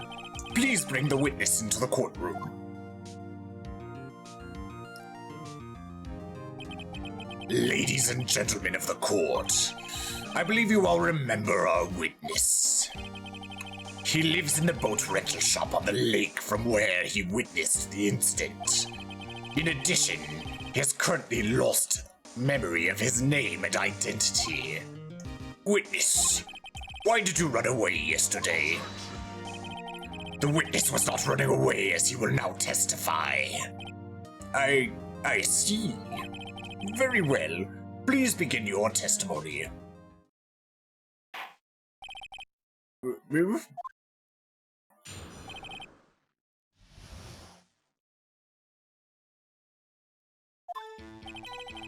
I'm really sorry about just leaving yesterday like I did. But I wasn't running away or nothing. I, went to buy some food for Polly, you see? I figured I got nothing to do with this incident anyhow. I mean, I need one of those motive things, right? And I don't got one. So my testimony yesterday stands as is.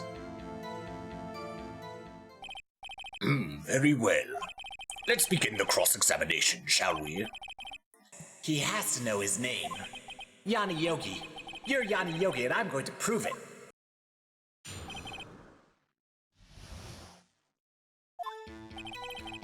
I'm really sorry about just leaving yesterday like I did. I'd call what you did running away and not just leaving. You heard Larry's testimony and realized you were in danger. Now, Mr. Wright, there's no need to rush to conclusions. As I said, the witness was not running away. Listen to the testimony. He sure seems relaxed. In fact, they both do. Von Karma and Yanni Yogi. But I wasn't running away or nothing. Then why did you leave? He's just about to say why. Is it so hard for you to just quietly listen when someone is talking? If I sat quietly, Edward would be guilty in 3 minutes. I, went to buy some food for Polly, you see. Food? Well, Polly is a bit of a gourmand, you see. She only eats these high-quality bird pellets from France. They only have them in the big pet shop downtown. But you weren't arrested until this morning. Why didn't you go back to the caretaker's shack? Oh, well, I kind of got lost, you see. The witness has trouble remembering things sometimes. When the police apprehended him, he was on his way back to the shack. Yeah, right. Nice try, Von Karma. No one's going to believe that. I see. So he was lost. Please, Your Honor, come to your senses. I figured I got nothing to do with this incident anyhow. You've lost much of your memory, is that correct? Yep, seems like it. Then how could you know that you didn't have anything to do with this incident? Or maybe you're lying about not having your memory, You know exactly who you are. The witness has testified quite clearly that he has no memory of who he is. If you claim he's lying, then show the court proof. How am I supposed to prove what's going on in that old codger's head? That's impossible. I'm glad you've come to your senses, Mr. Wright. Very well, witness. Please continue. I mean, I need one of those motive things, right? And I don't got one. How can you say you had no motive? I say you do. You had a grudge against Edgeworth and the victim, Robert Hammond. That's why you took revenge on them, right? Please don't make me repeat myself, Mr. Wright. This witness has no memory of anything beyond several years ago. He can't hold a grudge. It's impossible. I have to prove he's lying about his memory. Otherwise, it's going to be the same thing over and over until this trial ends. Might I say something, Mr. Wright? Yes, Your Honor. You've been saying the same thing now over and over. You've been calling the witness's memory of the past or lack thereof into question. But does this really have anything to do with the current case? Of course, Your Honor. The witness has said that he has nothing to do with this case and no motive. Both of these statements are lies. Order, order! Mr. Wright, there is a serious problem with your claim. Or are you saying you know who this witness is? Of course, Your Honor. Now this is interesting. I would like to know myself. So, who is he? Don't play dumb, Von Karma.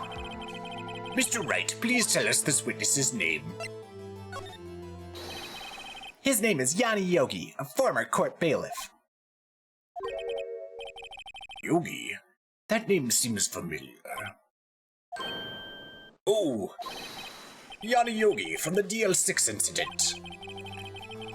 It figures the judge would have heard of it. It was such a famous case.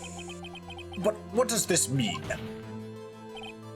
Your Honor, if this man is Mr. Yogi, then he has a clear motive.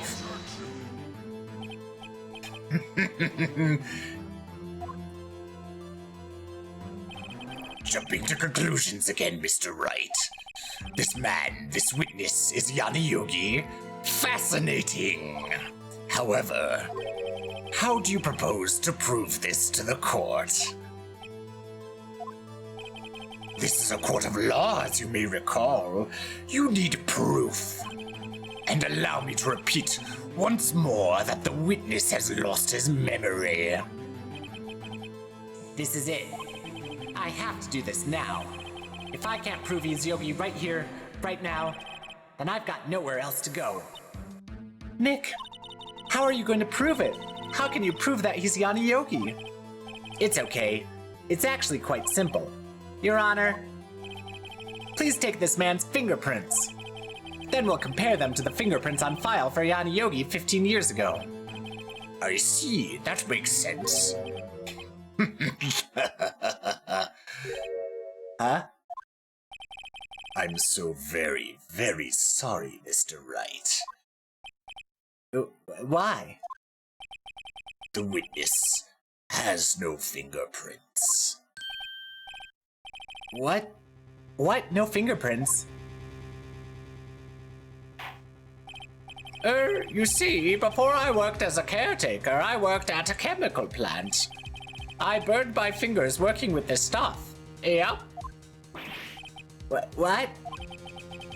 Yogi, you sneak! You burned your fingerprints off to hide your past.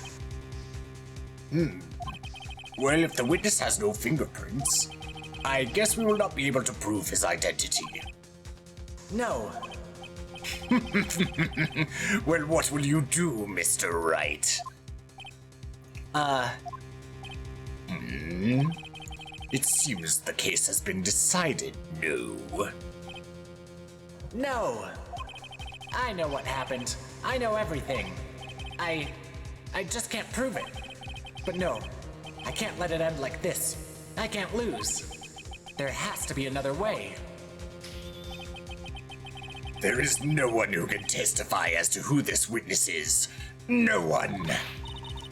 Nick, what are we going to do? I didn't even consider that he might have erased his fingerprints. What do I do? Well, Mr. Wright, perhaps you'd like to cross-examine his parrot for a little comic relief. Yeah, very funny. You're a sore winner, Von Karma. Wait a second. Cross-examine his parrot? What is it, Nick? No, you're not going to. Your Honor, the defense would like to take Mr. Von Karma up on his proposal. Take Mr. Von Karma up on my proposal? Exactly, Your Honor. I would like to cross-examine the witness's pet parrot.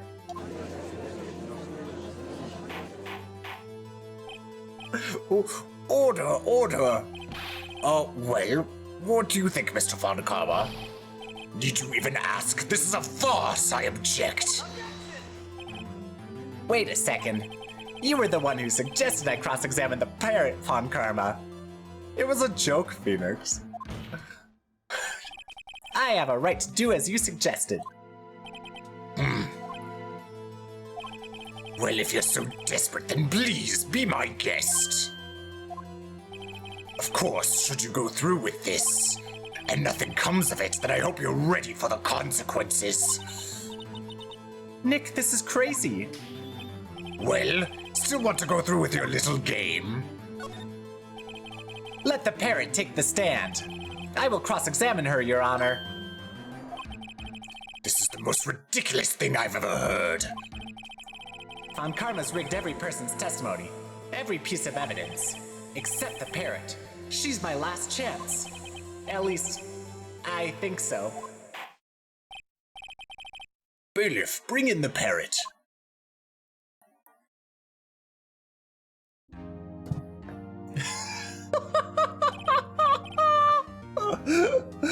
I love this so much.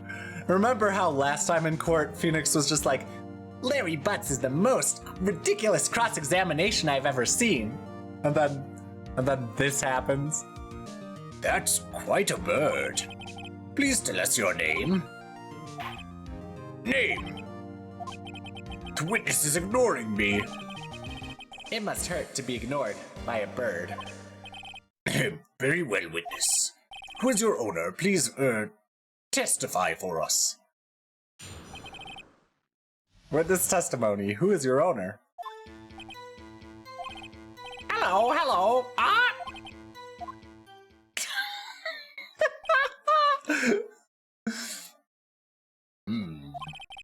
certainly the most concise testimony we've had so far. Very well, begin your cross-examination. Right. What are you going to do, Nick?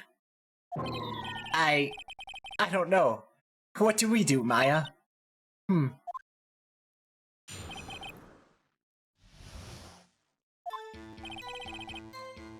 Hello. Ah!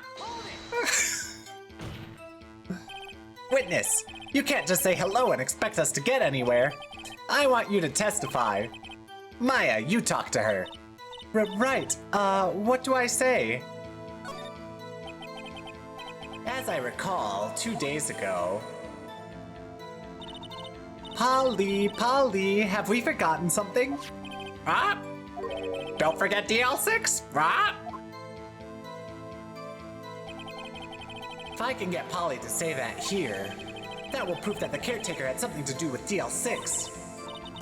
Polly, have we forgotten something?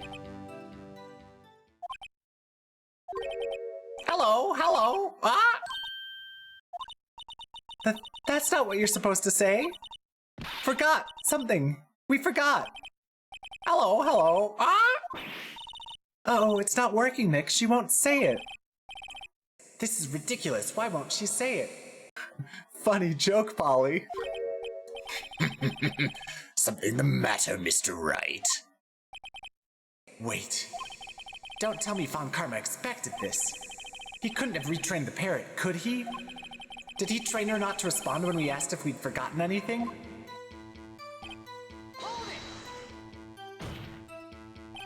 Witness, you're here to speak. You must speak to me. Frankly, I can't believe that you're speaking to the parrot. Well, I guess we should try to get some information out of her. We need to show the judge that our owner is Mr. Yogi. Hello, ah! Alright. What do I ask her? What's your name? Maybe I should get her to say her name. Polly, what's your name? Polly!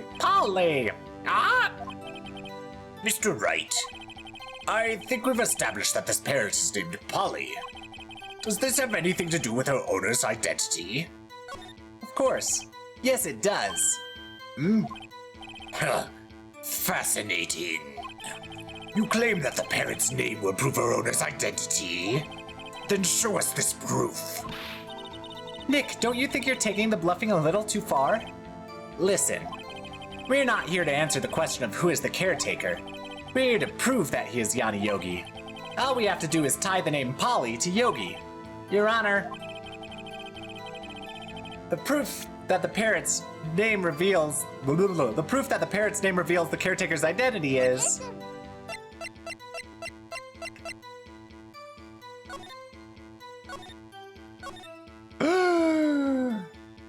his fiancée.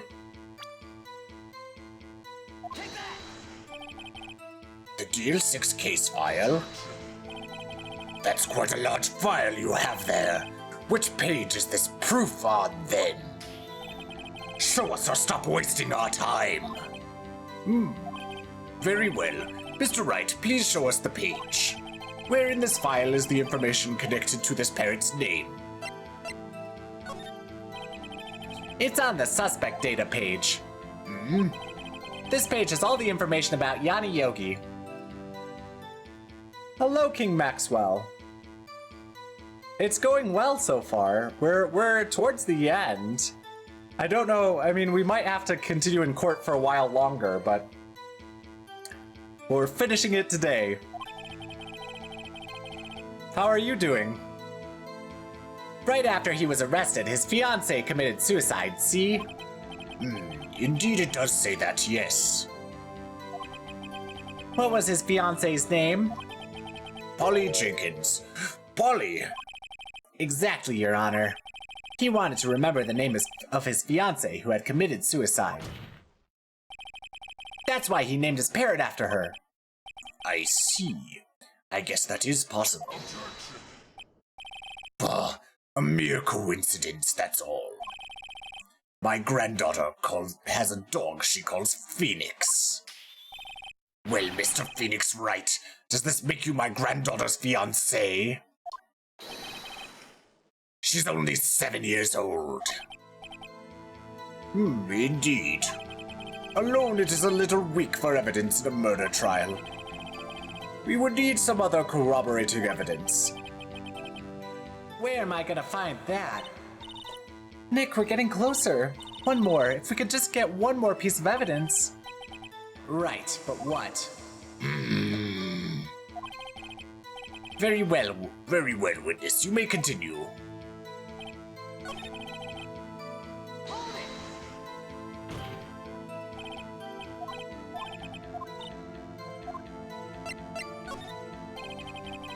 Maybe I'll get her to say the number of that safe.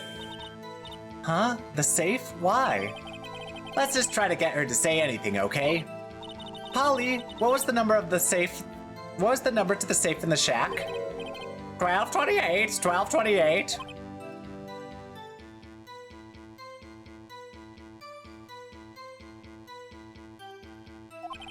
Boy, what a reckless parrot. Well, Mr. Wright, you aren't claiming that this number has something to do with the caretaker. Was nomming on this Honey and Oats almond cereal, so you're happy. Oh, that sounds nice. I had oatmeal with peanut butter and bananas for breakfast, like I normally do. And some yogurt with some raspberries. There we go. Actually, it does. That's why I had her say it. Ridiculous. How can the number to a safe tell us who the caretaker is? Show us your proof.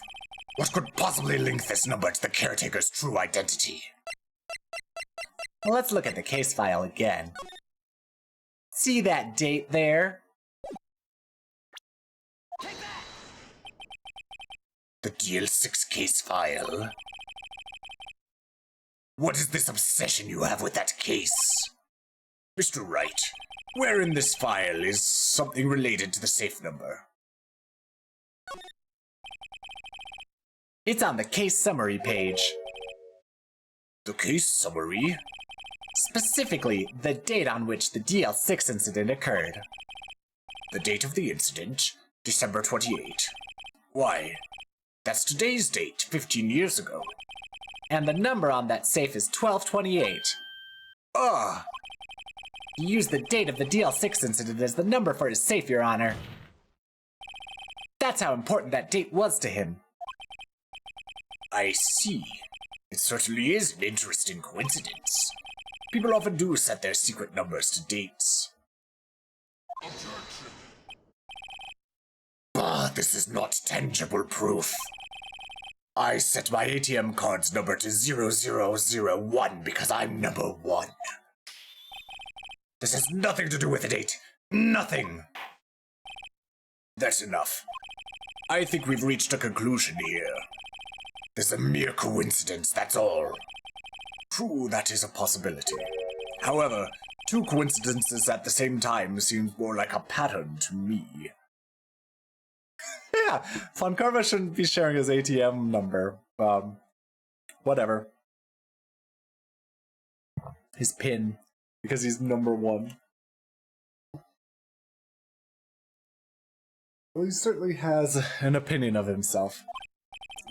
What are you saying? Summon the caretaker of the boat shop. Immediately. Witness, tell us your name. Wait. That's right, King Maxwell. Phoenix is just like, wait a second, Your Honor. I gotta check out the bank. I'll be right back. Mr. I like the typo, Mr. Carbs. He was number 1. Yeah, Your Honor, I gotta go to the bank really quickly. Don't mind me, Von Karma. You know what? Turn off your text alerts from your bank, Von Karma. Yeah. Wait. This witness, he doesn't remember. No, it's okay. I've accomplished what I wanted to do. I'm done. Nick, he looks totally different. This is the real Yogi, I think. Finally. He's been acting feeble to hide his true identity. Acting for 15 years. Well, let me ask you again. Please state your name for the court. My name is Yanni Yogi. 15 years ago, I served as a bailiff in this very court.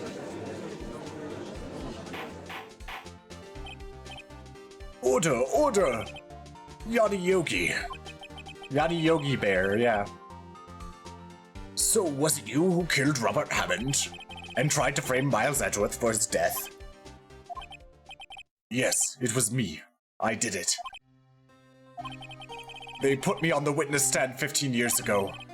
Robert Hammond, he said I was mentally unsound. He told me it would make me innocent, get me off the hook. So, I pretended to have brain damage. I was innocent, really, but he didn't believe me. We won the trial, but I lost everything. 15 years ago, I stayed at this very park to steal the picnic basket. Then the incident happened. I lost my job, my fiancée, my social standing. Then, this year, 15 years later, a package arrived. It was a letter and a pistol. The plan was written out in careful detail. It was a plan for me to take my revenge on the people who ruined my life. I didn't care who had sent it. I thought this was my chance. After 15 years, this was it. Finally, a chance to have my revenge on Robert Hammond and Miles Edgeworth. I have no regrets. Wait a moment. Revenge against Miles Edgeworth? What do you mean? I'm not at liberty to speak on that matter. Why don't you ask Mr. Edgeworth yourself? Anyway, I admit it. I was the one who killed Robert Hammond.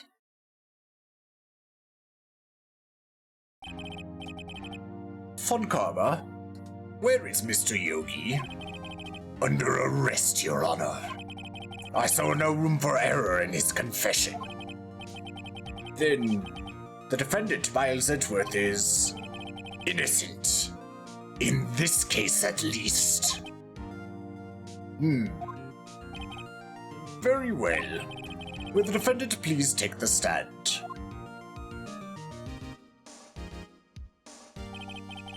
There are a few mysteries left unsolved. Still, you are cleared of suspicion for this particular case. So I would like to pass judgment on the murder of Robert Hammond. Any objections? I don't believe it. Why isn't Von Karma saying anything? Very well. This court finds the defendant, Mr. Miles Edgeworth, not guilty.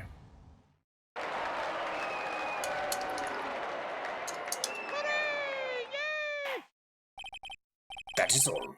This court is adjourned.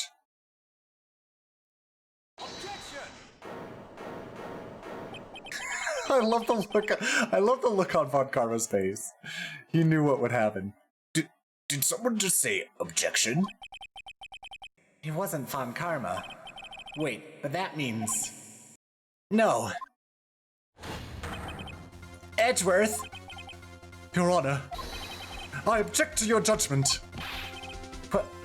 What do you mean? I'm not innocent at all. As we have heard, Yanni Yogi killed Robert Hammond in revenge. But revenge for what? Nick! Edgeworth is trying to confess. He's going to say he's guilty. He's going to tell them he was the murderer in the DL6 incident. He's going to tell them he killed his own dad. Uh-oh. What do I do? The judgment has already been passed. I object to my hot boyfriend's outburst. Didn't something like this happen yesterday, too? I believe a certain witness raised an objection after a guilty verdict was passed. That would be Larry, the stupidest person in the entire world. We must hear this new statement. We must hear Miles Edgeworth. He's right. We have a duty to hear Mr. Edgeworth out.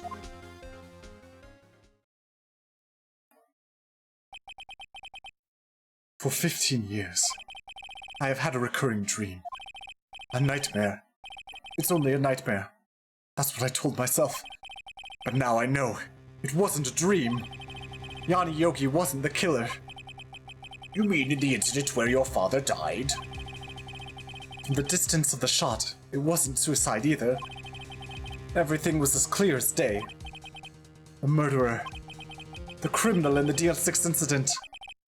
It was me. Your Honor, I confess my guilt. I am guilty for DL6, the statute of limitations of which ends today. The culprit is me.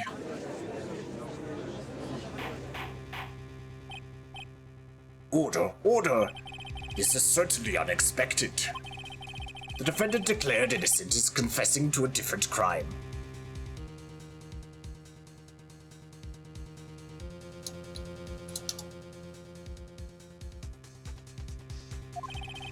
A crime for which the statute of limitations runs out today. I'm not really sure how I should deal with this. It's obvious. We hold a trial right here, right now. We try this man for his crime of 15 years ago. But neither of us are prepared, Von Karma. I think I would like to take a 5-minute recess. During this time, I will consider the appropriate course of action to take. Court is adjourned.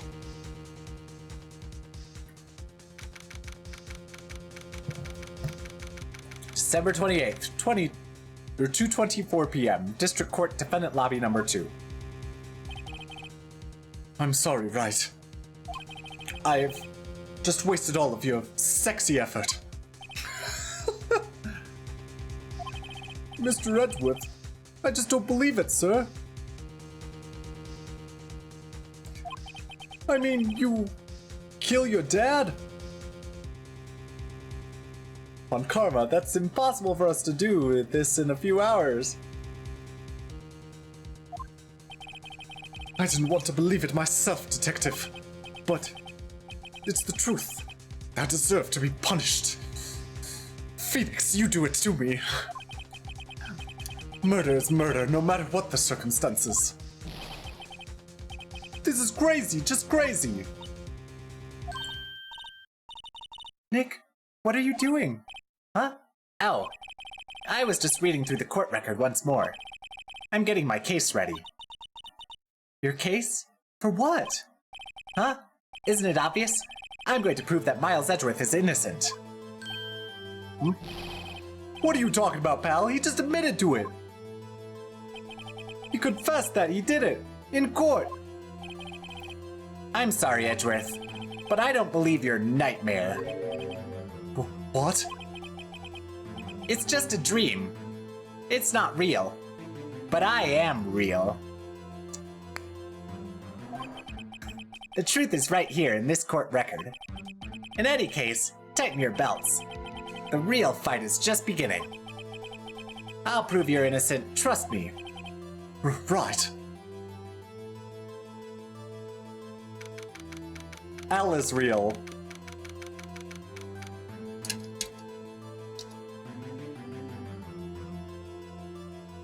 December 28th, 2:30 p.m. District Court, Courtroom Number 3. Now then, I would like to resume our trial. Judge, Miles Edgeworth has admitted his own guilt. He has confessed his crime. Let us begin by hearing his testimony. Then, though pointless, let the defense do their cross-examining. The statute of limitations on the DL6 incident runs out today. Though it's unconventional for me, I'd like to run this one by the book. I see. Does the defense have any objections? No, Your Honor. On Karma, you knew this was going to happen from the very beginning, didn't you? Very well. Will Miles Edgeworth take the stand?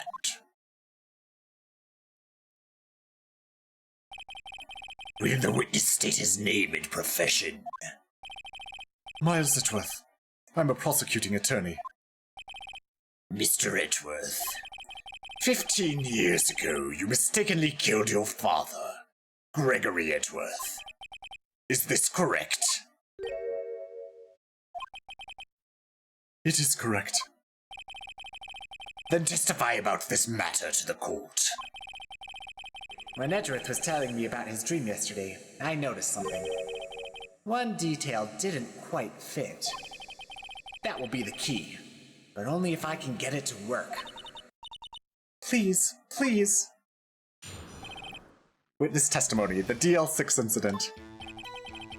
That day, I had gone to the courtroom to observe one of my father's trials. As we went to leave, an earthquake struck, trapping us in the elevator. My father and Mr. Yogi lost their composure and began to argue. Just then, something heavy fell at my feet. I picked it up and threw it at Mr. Yogi. I wanted them to stop fighting. A moment later, there was a single gunshot, then a scream. It was a terrible scream. I remember it to this day. That's all. And until now, you thought this memory was a dream? We were stuck in that elevator for 5 hours. The oxygen in the elevator ran out and I lost my memory of the events. Bah, the same claim Mr. Yogi has made. Very well. Very well. Mr. Wright, your cross-examination, please. Yes, Your Honor.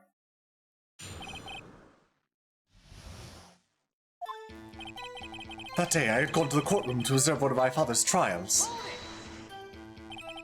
What was the trial your father was involved in on that day? I don't remember things very clearly. Only 2 things. I know my father lost, and Mr. Von Karma was the prosecuting attorney. Mr. Von Karma, you were handling that case? It was 15 years ago. I don't remember the details. Liar, you remember all the details. That was when Edgeworth pointed out the problem in Von Karma's evidence. As we went to leave, an earthquake struck, trapping us in the elevator. So there were 3 people, including yourself, trapped in that elevator? Yes, myself, my father, and Yada Yogi. We were fine at first, but then as time passed, no one came to help. My father and Mr. Yogi lost their composure and began to argue. What did you do then? I was a 9-year-old boy at the time. What could I do? I was scared, trembling in the corner. But then, just then, something heavy fell at my feet. What was it? A pistol. I assume it was the bailiff, Yana Yogi's. The safety must have come off when it fell from his holster. And you picked it up. What happened next? I picked it up and threw it at Mr. Yogi. I wanted them to stop fighting. Did you know it was a pistol when you threw it? I think I knew. I knew it was dangerous. But the air was getting so thick. I panicked. So you're saying you threw the pistol at Mr. Yogi? I was in a daze. A moment later, there was a single gunshot, then a scream. The gun fired once? Yes. I think after I threw it, I lost consciousness. Since then, they've echoed in my head every day. That gunshot and that horrible scream. The scream. It was a terrible scream. I remember it to this day. To this day? Yes, I can practically hear it now. I doubt I will ever forget that scream as long as I live. There it is. One part of that testimony clearly contradicts the evidence, but I don't know what it means. I'd better find out and quick. Huh?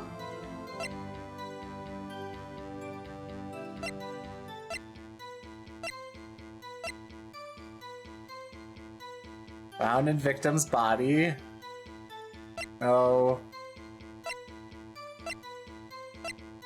DL6 case file. Air and oxygen was depleted at the time of the incident. No clues found on the scene. One bullet found in the heart. The murder weapon was fired twice! Murder weapon was fired twice!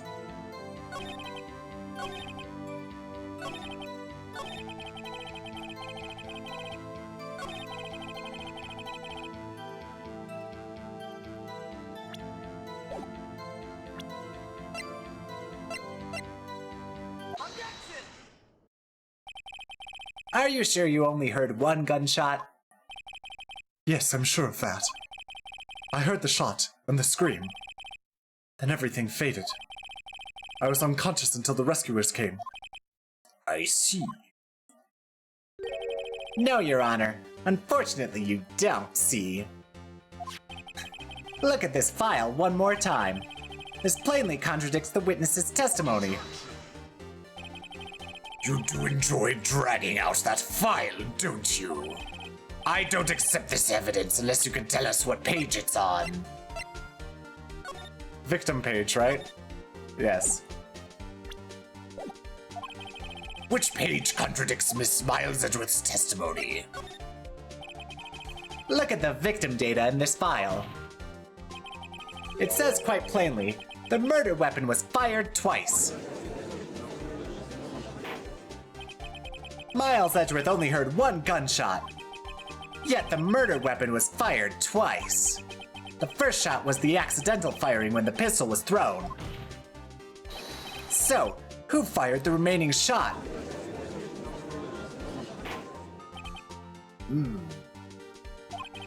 Was there perhaps another shooter who fired the second shot?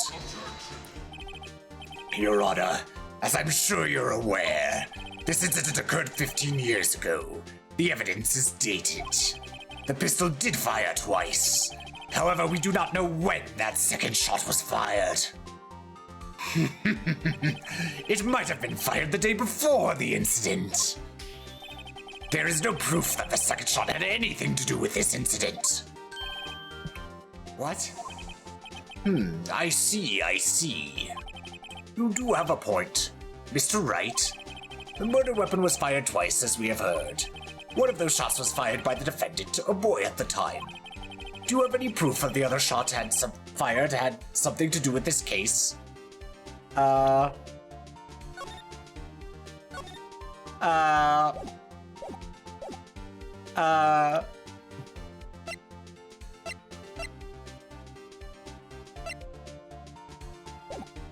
Yes.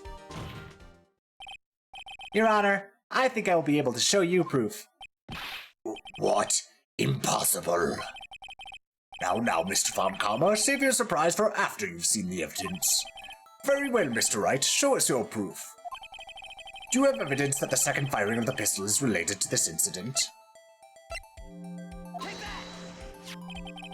Look at this photograph. This is a photograph of the scene of the crime 15 years ago. I can see that the victim lying there is Gregory Edgeworth. This proves that the murder weapon was fired twice at the time of the incident. This photo proves it.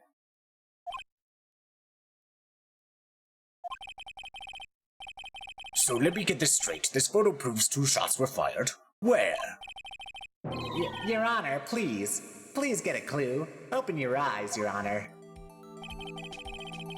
Show the judge the contradiction in the photo.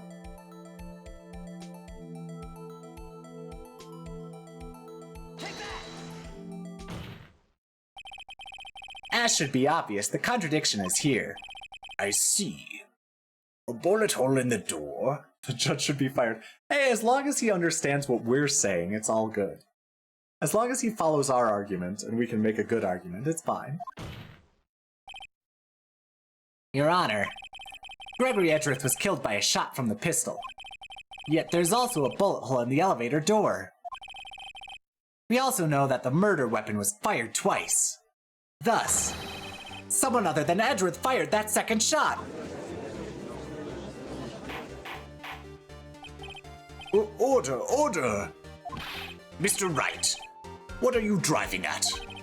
It's simple, Your Honor. At the time of the incident, 2 shots were fired.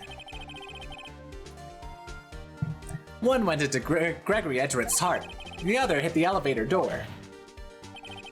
Remember that the defendant lost consciousness after the shot he fired rang out. In conclusion, we must agree that the second shot was fired by someone else. Mr. Wright, but who could that someone else be? The murderer, of course. I knew I should have stepped in before your wild fantasies got out of hand. Mr. Wright, look at once more at the DL6 incident case file. Look closely. Try the case summary page. The case summary? That's on page 1. Alright, fine, let's look at it.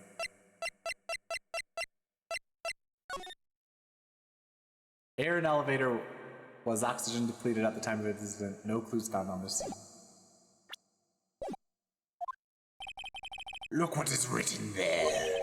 Not a single clue was found on the scene. If the pistol had indeed been fired 2 times, and the other bullet would have been discovered on the scene. He does have a point. That second bullet has never been found.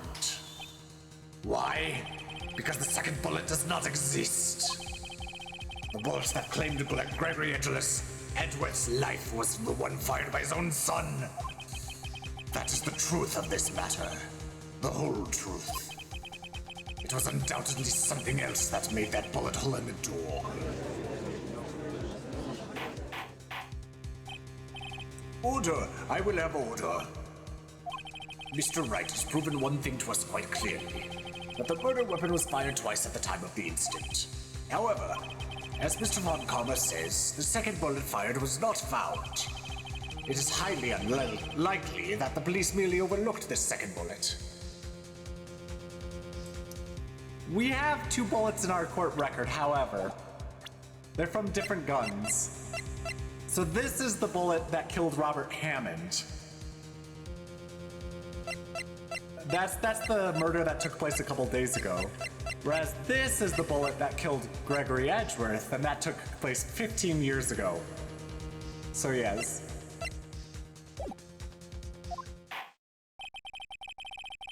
So all we have is the single bullet fired. I'm afraid I have to discount the defense's claim. I praise the judge for his wisdom in this matter. Oh, my reverb was on. Sorry. Yeah, how did this happen? I don't believe that the second bullet didn't exist. Was I wrong? Have I been wrong about this whole incident? What are you doing, Nick?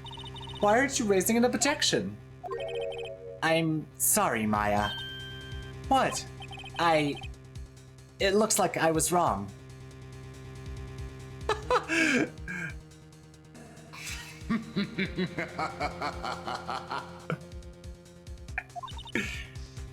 Nick! If the second bullet wasn't there, then all my... Oh, sorry.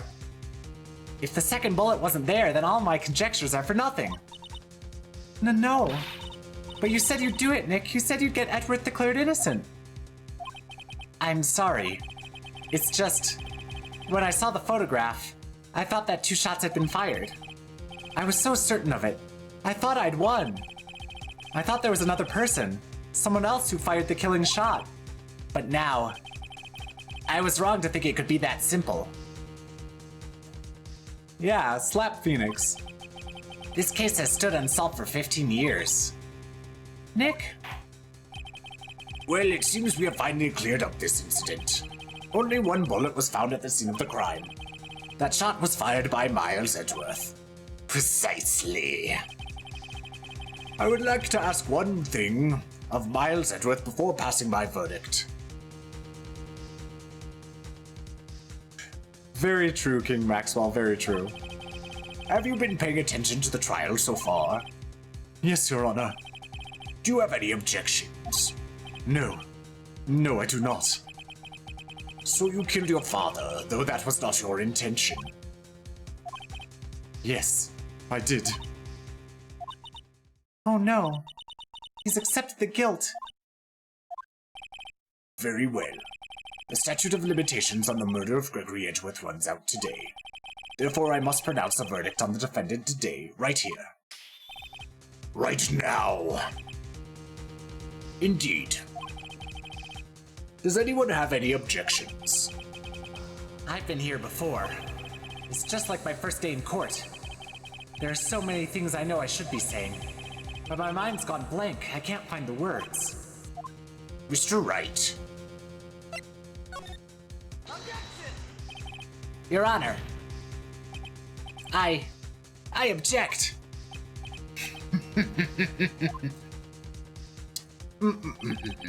Mr. Wright, on what grounds do you object? Oof. Nick, I don't know. His case is perfect. Oh no. Gra. It must exist. The second bullet. What? What did you just say? Nothing. The second bullet must exist? But where?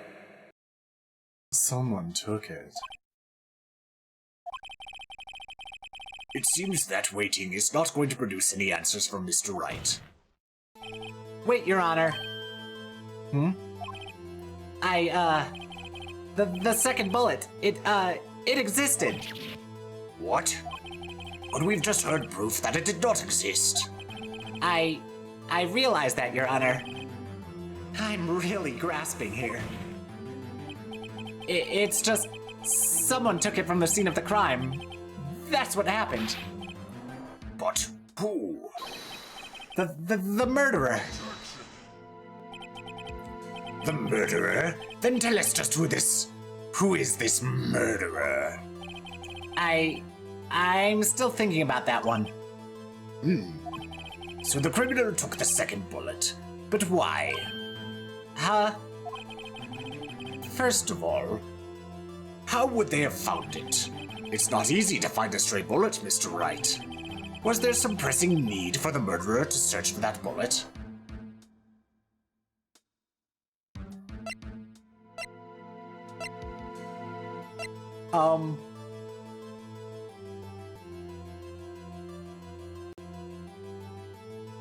I mean, I know how this case ends, so I know what's going on here, but I don't know how to answer this question.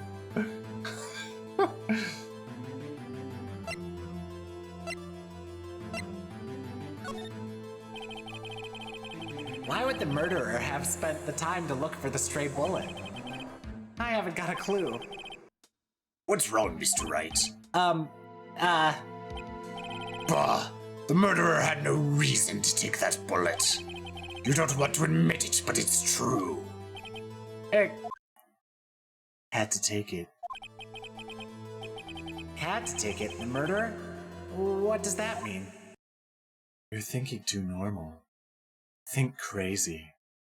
Think about my giant boobs. And think crazy. Don't think why the bullet was taken. Think why the bullet had to be taken. Mr. Wright? Yes, Your Honor. I have no idea what I'm doing. Well, the murderer had no intention of taking the bullet from the scene. But, the murderer had to take the bullet. Had to? Mr. Wright, what do you mean? Well, for instance... For instance, what?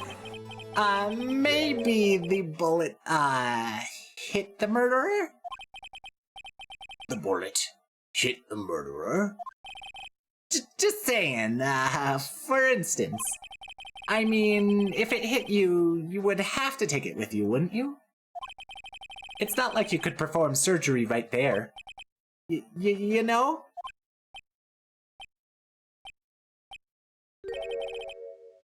Wait a second. I was just talking off the top of my head, but what if that's what really happened? Let me get this straight. So at the time of the murder, the murderer themselves was shot. And they left with the second bullet still inside of them, thus leaving only one bullet at the scene of the crime. Yes, I guess that's how it would work. Yes. But there's a problem with that. The other two people rescued from the elevator, Lance Edgeworth and Yadiyogi, were both unharmed. So that would mean... The murderer came from outside. Yes.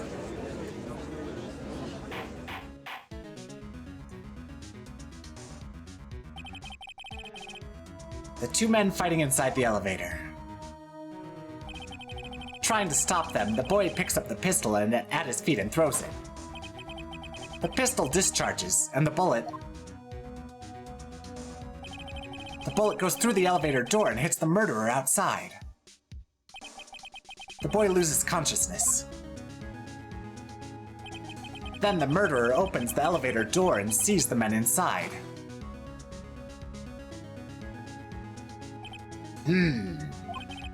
Mr. Wright, you are truly the most unpredictable defense attorney I've ever known. I can tell you're grasping, yet I cannot deny the possibility of what you say. What are you saying? Deny it! Deny it! No one involved with the incident was wounded. There was no murderer. No one was wounded at the time of the incident. He's right. I can't think of anyone. Hey, Nick. Huh? I just thought of something really crazy.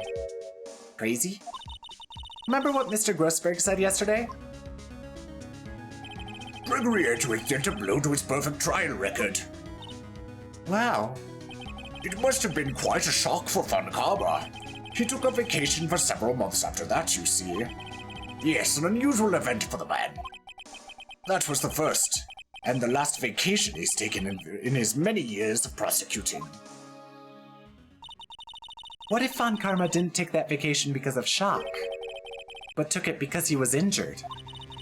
Which would mean... It could only mean one thing. He was the murderer in the DL6 incident. Oh, whoops. Wrong voice. He was the murderer in the DL6 incident. He was the man who shot Gregory Edgeworth. It was Von Karma. Oh, man. Something wrong, Mr. Wright. You seem dazed. No, Your Honor. Well, you have indicated the possibility that the murderer came from outside. Can you give us the name of your suspect? Uh-oh.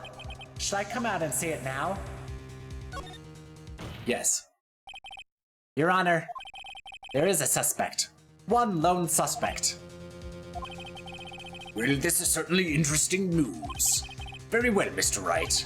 Who is your suspect? My hands are shaking. For what? Von Karma. Von Karma?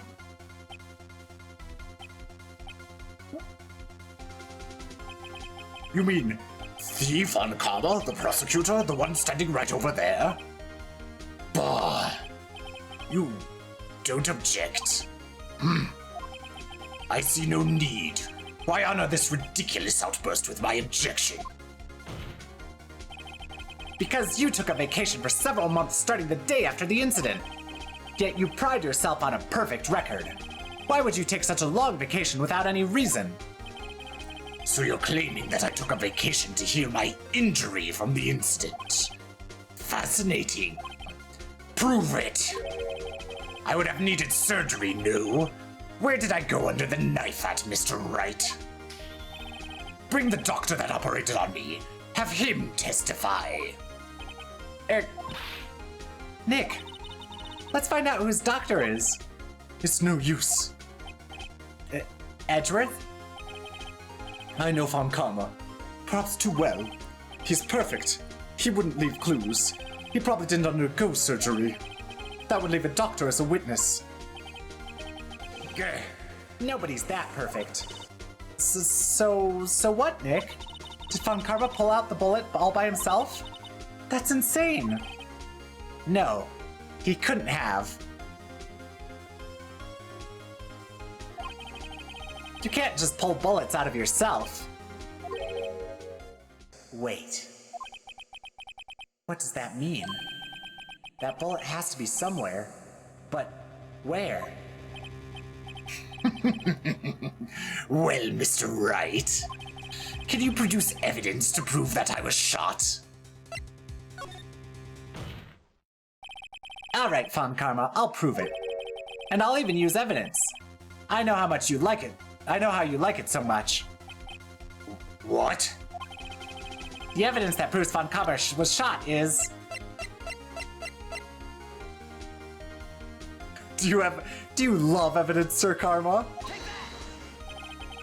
Von Karma is perfect. He wouldn't risk surgery leaving an evidence trail. So then I ask, where is that bullet now? I think it unlikely that Von Karma performed surgery on himself. You don't mean? I do. There is the possibility that the bullet is still inside of Von Karma. Is that even possible? For all these years? Well, there's one way to find out. We could use this metal detector. Well, Von Karma, I'm gonna run this over you and see what we find. I refuse. You refuse?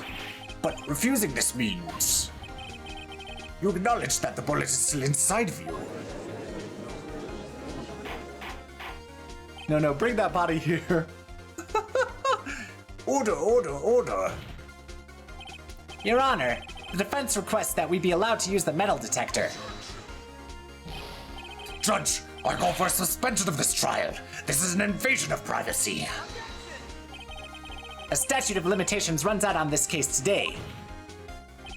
It was you who said that we had to end it right here, right now. Yeah, we need to for the metal detector, that's right. Enough. I permit the use of the metal detector. Mr. Von Karma, you will submit yourself to testing. Nick, what does this mean? I don't know, but we have to give it a shot.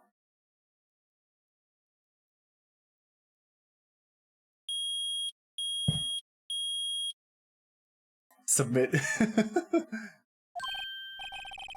It reacted. Something's inside his right shoulder. The bullet.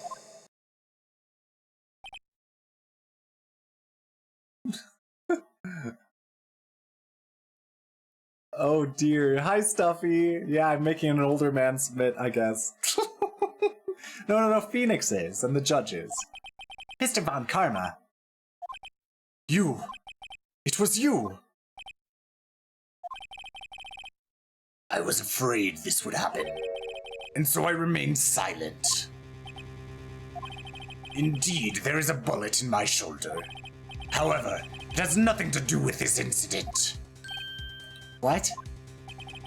I was shot in the shoulder long before the DL6 incident. I claim that the bullet in my shoulder has no relation to DL6. Mr. Von Karma, can you prove that? Prove?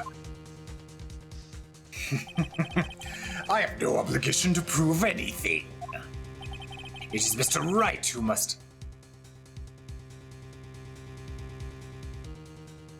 It is Mr. Wright who must prove something here, not I. Mr. Wright? Well, can you prove it? Can you prove that the bullet in Von Karma's shoulder was from DL6? Of course he can't. You don't have any of the DL6 evidence. That's because you took it out of the records room yesterday. With no proof, you cannot convict me of any crime. So sorry, Mr. Wright. No, I'm the one who's sorry, Mr. Von Karma. What? You were close. One day away from freedom. But you see, I have proof. What? Who would have thought you would dig your own grave trying to convict Edgeworth? I can link that bullet in your shoulder to the DL6 incident. And here's my final proof. That's... a bullet? Where did you get that? This is the bullet used in the DL6 incident. This was taken from the heart of the victim, Mr. Gregory Edgeworth. The bullet is preserved quite nicely with all the ballistic markings intact.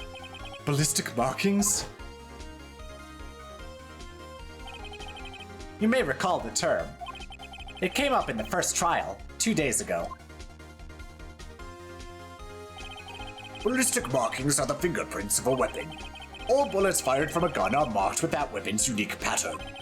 By examining the markings, you can tell which weapon fired the bullet. It's quite accurate. We have 2 bullets in our possession. One, the bullet removed from Gregory Edgeworth's heart. The other, Mr. Von Karma, is the bullet buried in your shoulder. We could analyze both bullets, then if the markings matched, we would know that both bullets had been fired from the same gun. The very same pistol. In other words, the murder weapon that killed Gregory Edgeworth. Mr. Von Karma, you will let us remove the bullet from your shoulder. Then we'll compare the ballistic markings to those on this bullet. And solve this case once and for all. Well, Mr. Von Karma?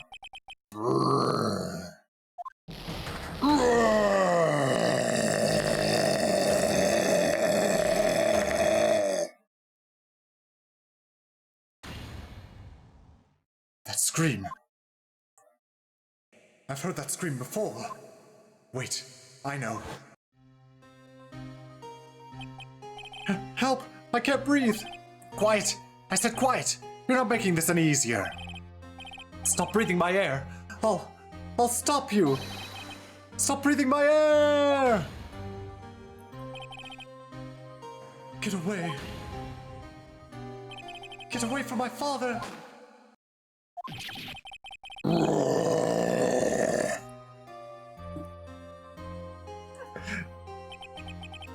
It's that scream I heard in the elevator. 15 years ago.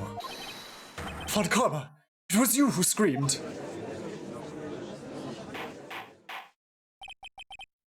Mr. Von Karma? Edgeworth, only you would dare defy me. So, it was you. You and your father are my curse. Your father shamed me with a penalty on my record. And you left a scar on my shoulder that would never fade. I'll bury you. I'll bury you with my bare hands. Death, death. 15 years earlier. Chief Prosecutor, I am sorry. Von Karma, it's not like you to make this kind of error. I never would have thought that Edgeworth would be the one to catch you. I was careless. I'm sorry, but you will have to be penalized. I've covered for you in the past, but not this time. Edgeworth. It was a shock like none I had ever known. Me? Penalized? It took hours for me to regain my composure. Suddenly I found myself in the darkness. I was in the court records room. I must have wandered in there without thinking where I was going. The room was pitch black. The lights must have gone out. I went out into the hall and felt my way to the elevator. I pressed the button, but nothing happened. Then, there was a noise. I was in pain, a horrible burning pain in my shoulder. Just then the lights came back on. The elevator door opened before my eyes.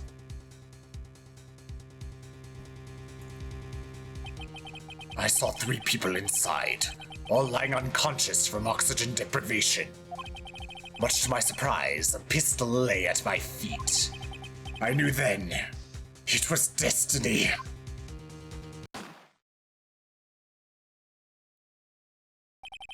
In his last moments, Gregory Edgeworth was still unconscious. He died never knowing who had shot him. Later he spoke through a medium blaming Mr. Yogi. He was fooled. It was the perfect crime.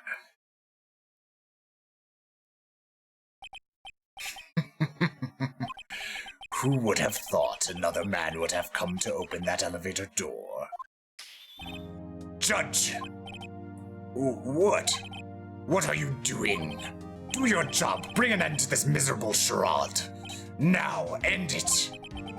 Very well.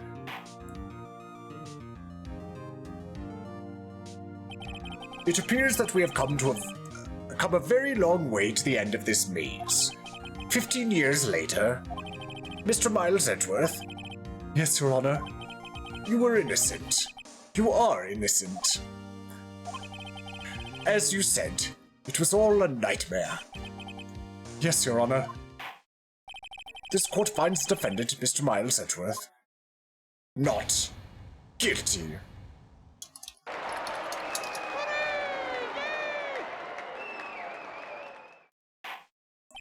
That is all. This court is adjourned.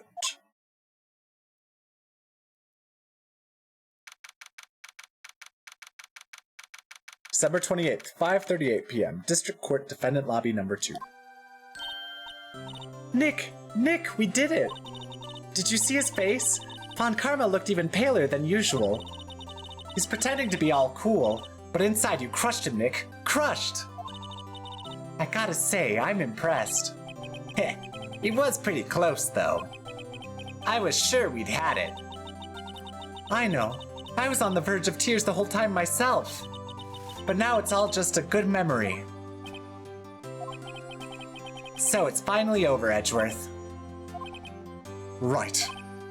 Yeah? I'm not sure how to say this. I know. Try. Thank you. I see. Thank you, Wright. You're welcome. I think you could have done better than that. Sorry. I'm not good at this sort of thing. You know, seeing him after all these years. You've got a lot to learn, Edgeworth. She's got you there. Whoop! Amazing, pal. You pulled through just like I thought you would. I'll never forget this. I owe you one, pal. And tonight, let's party. Dinner's on me. Yeah, my salary went down a bit this month. But who cares? See, Mr. Edgeworth? You should take a lesson from Detective Gumshoe. That's how you say thank you. I see.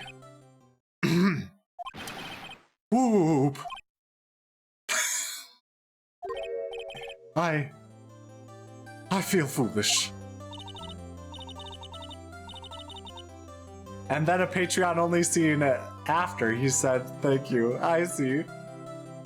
Don't worry. Take it a little at a time. You'll get used to it. It's been 15 years since I've seen Edgeworth this unguarded. Hey, y'all. What are you doing here? Lotta. Y'all were great in there. Thank you. Yo, Edgeworth, congrats. Thank you all very much. I knew you were innocent from the start, of course. Just look at you. You wouldn't stick your hand in the cookie jar even if no one was there. You were the witness on the first day of the trial, weren't you? Yeah, well, let bygones be bygones, eh? Speaking of which, what are you doing now, Lotta? Who, me? I went back to college. I gave up trying to be an invested photographer pretty quick. Really? That's too bad. Huh?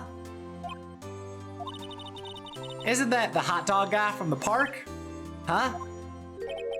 It's over, Nick. My life is over. Oh, why the sad face, Larry? What happened now?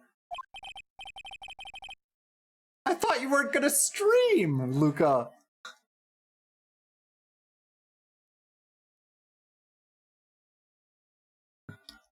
You're supposed to take today off.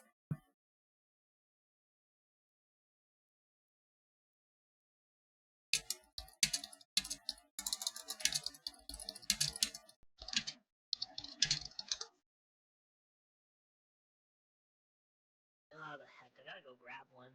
Here, hold on.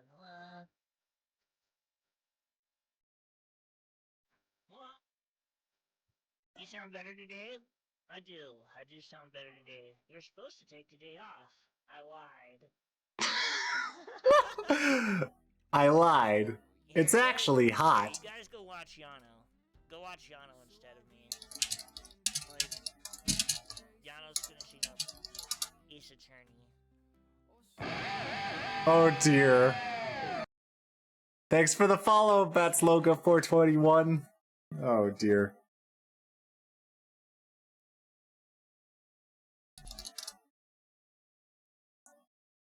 You take your time. No, I'm just gonna do whatever. Oh, Nick, I'm not long for this world. You don't look sick. It's Kiyote. She's going to live in Paris. Paris, Nick. She's leaving me behind. Should have seen that coming. Yo, Edgy, there you are. Yes, here I am. Congrats, Edgy. Here, a little gift from me in celebration. Celebration? That's unusual for you. Harry Butts, you coming tonight too? My treat, pal. Huh? Thanks. Looking forward to it. Yo, Nick. That's the suit that questioned me. When he says treat, that's not police talk for prison food, right? Right? I think you'll be fine, Larry. Right. Yeah? What's up? That envelope that Larry gave me. It's got money in it. Well, yeah, that's not that strange. People give money away to celebrate sometimes. It's $38, right? Huh? What a weird amount. I mean, it's not a little, but it's not a lot either. $38 exactly? Nick? Wasn't that exactly the amount of lunch money that was stolen from Mr. Edgeworth in school? $38. No. No! Larry, it was you! What are you so surprised about, right? Huh? Larry was absent that day from school, right? But that doesn't automatically rule him out as a suspect. What? Think back to that day 15 years ago.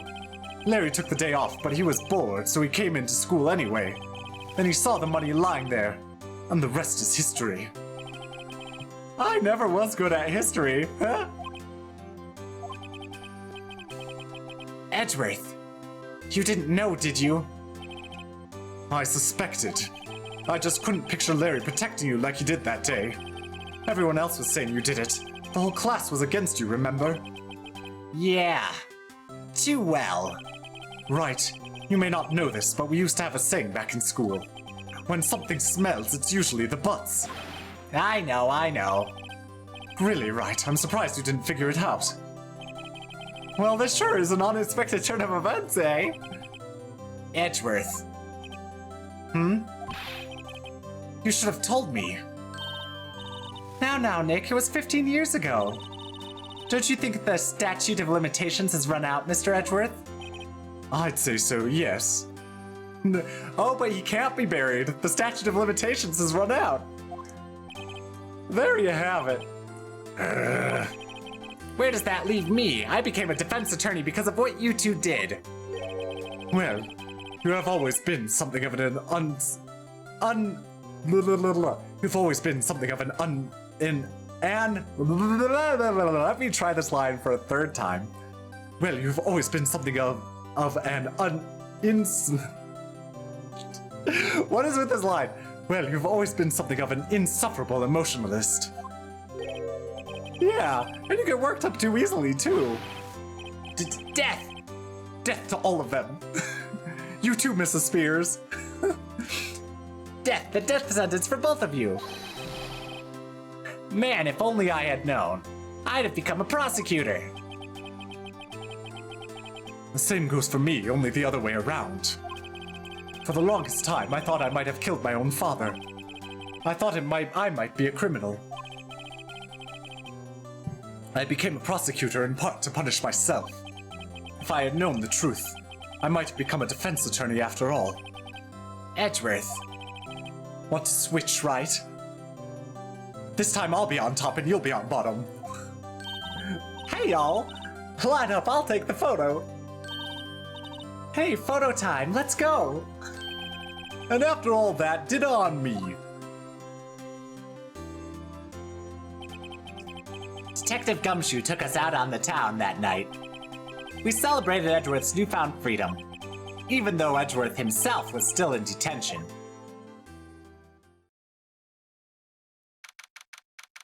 December 29th, 5:02 a.m., Wright & Company Law Offices. Whoa, I went a little overboard yesterday. My head hurts. Ugh. Hit. Huh? It's still only 5. Maybe I should go back to sleep. Hmm? What's this? A letter? Good morning, Nick. You were really impressive yesterday. Seeing you... it made me think about what I'm doing here. I'm a spirit medium. In training, of course. I wanted to help Mr. Edgeworth, too. I wanted to help you. But I couldn't. I was useless. So I've decided to go back to my training. I'll become a full-fledged spirit medium, for starters. I couldn't say it to your face, so I left this letter. Goodbye, Nick. Goodbye? What time is it? Gah! The first trains for the mountains have already left. To the station.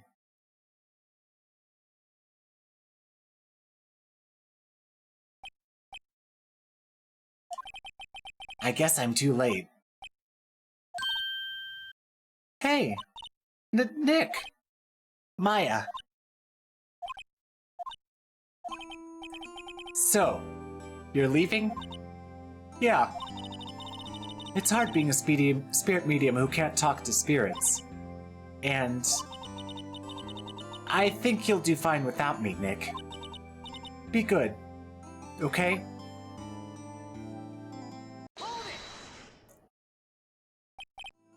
Wait! What? I never could have saved Edgeworth without your help. Huh? On the last day of the trial, I heard her. I heard Mia's voice. You heard my sister? Yes. Only her voice, but still. It was at the very end when I thought we'd lost everything. Well, that's my sister for you. Detective Gumshoe helped, and Mr. Grossberg, and even Larry. I'm the only one who couldn't help. I was useless, Nick. But you were the one who stopped Von Karma, Maya. Huh? I didn't do anything. All I did was wander around in a daze. Sorry, but I have evidence that you helped. Evidence? Show Maya some evidence to cheer her up.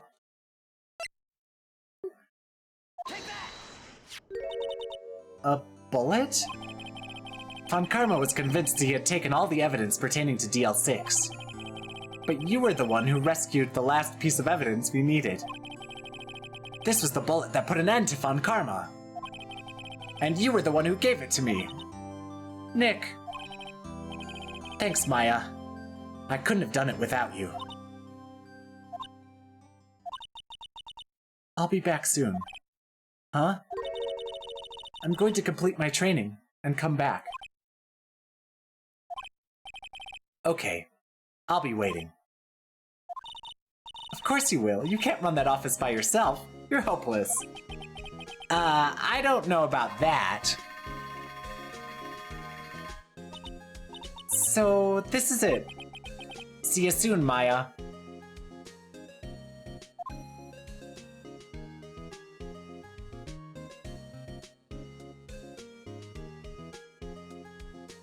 Thanks, Nick.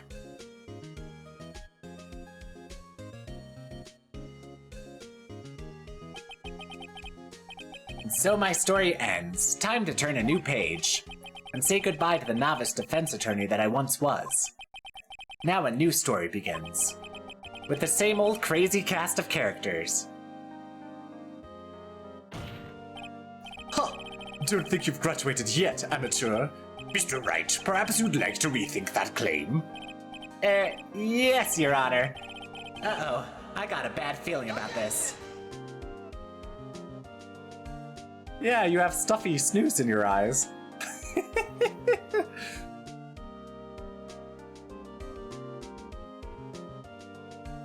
Hey, pal. Mr. Edgeworth came down to the precinct to wish me a happy new year. Talk about a pleasant surprise. Whoop, Detective Gumshoe. Then he hung his head low and went right back outside. Kind of like he was embarrassed or something. Strange, huh?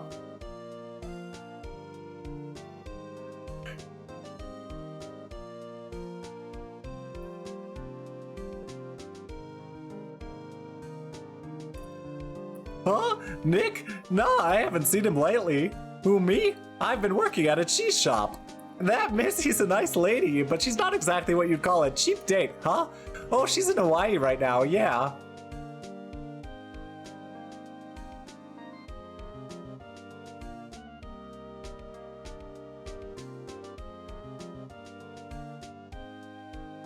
Oh, right? Yeah, I remember him.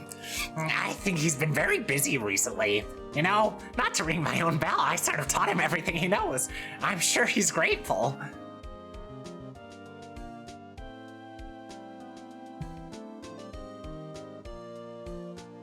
I have to remember these voices so fast. Phoenix Wright? The defense attorney for whom I wrote the affidavit for, yes. Oh, you should know, I've taken over management of the Gatewater Hotel recently. Should you be in the area, please stop by.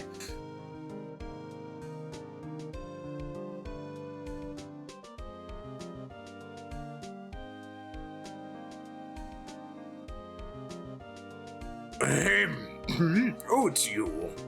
Phoenix Wright? Ah, yes, Mia's understudy, was he not? I wonder how he's doing. Haven't seen him of late. Ah, the days of my youth, like the scent of fresh lemon, you see.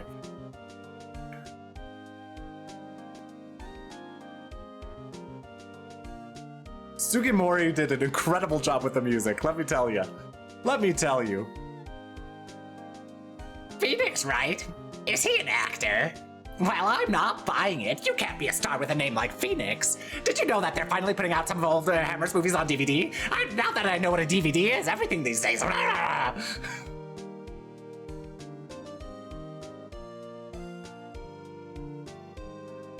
Hold back. I'm pleased to announce The Pink Princess is a hit. I sure owe that Mr. Wright a great deal. Oh, and I'm keeping my face out of the public eye until the show's over. I wouldn't want to ruin any kid's dreams, you know.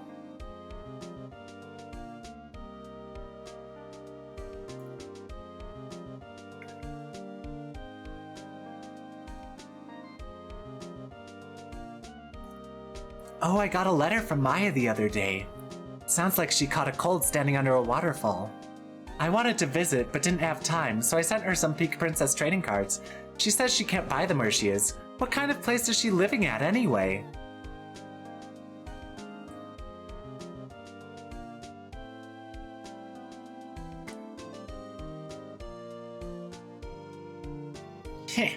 Right? Who's that? You want to talk? Let's talk Pink Princess. All right.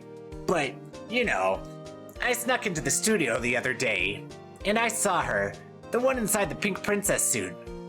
Ugh, what a dog. It was kind of a shock for a boy of my tender age.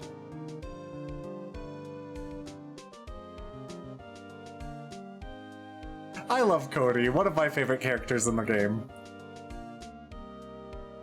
Yeah, I remember right, that lawyer guy. Huh, me? I'm in training to become a paranormal photographer. You know that picture I took of everyone? Well, just behind them, there's a ghost. For real? Now that's talent. I'm gonna be famous.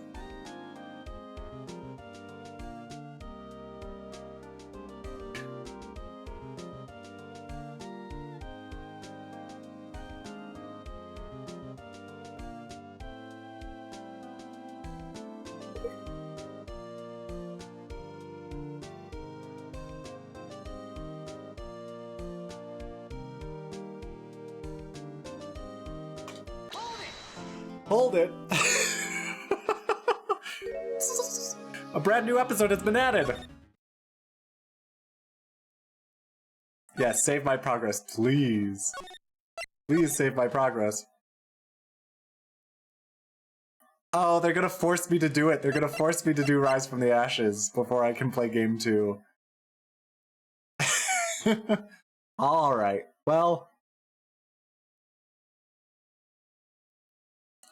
I guess we have a decision to make.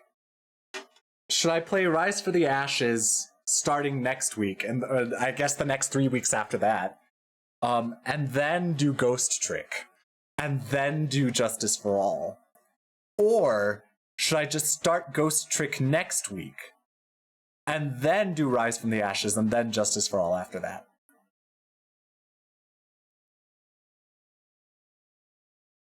It does feel awkward to me that, Rise from the Ashes is being forced on us, but oh well. It's very long.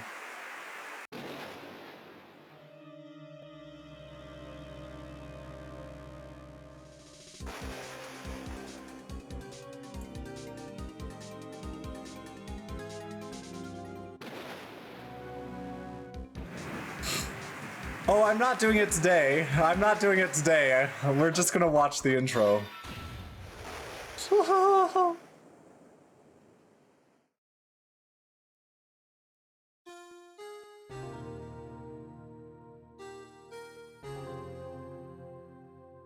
Yeah, it's so...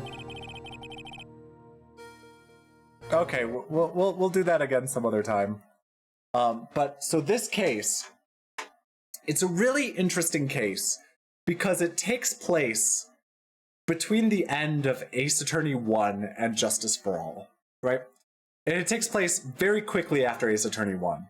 Like, as you saw at that intro, it was like 2 months after Maya left, right?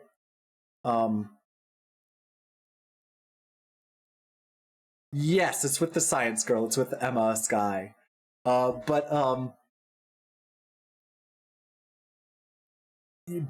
what ended up, but what they did, they made that case. So even though it takes place after Ace Attorney 1 and before Justice for All, they made this case more as a promotion for Apollo Justice. Is that correct, Jorah?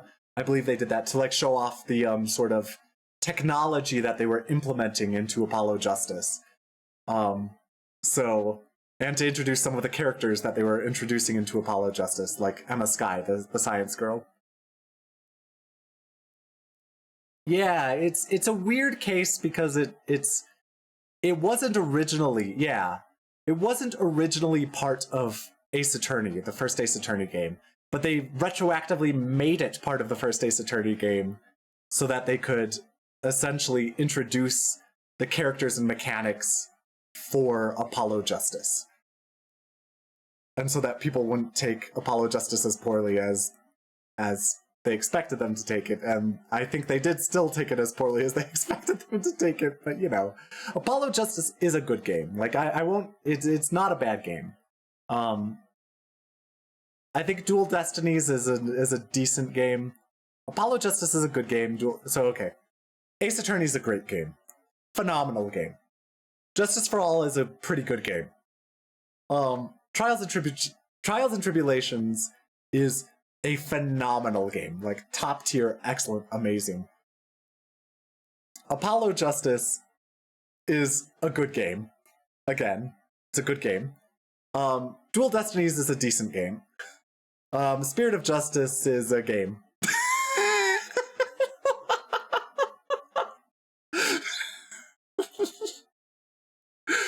Anyway. I never finished Spirit of Justice, but I guess I will on stream sometime because look at what's over here. See this?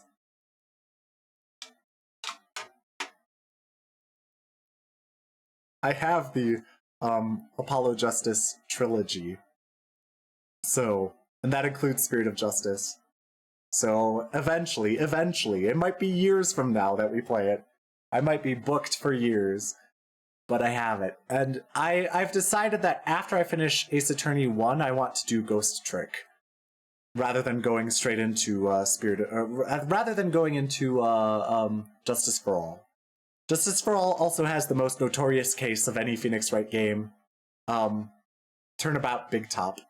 So that is the most notorious case in any game. But we'll but we'll do it, and we'll hate every second of it. But we'll do it. We'll do it. we will do Big Top because we have to.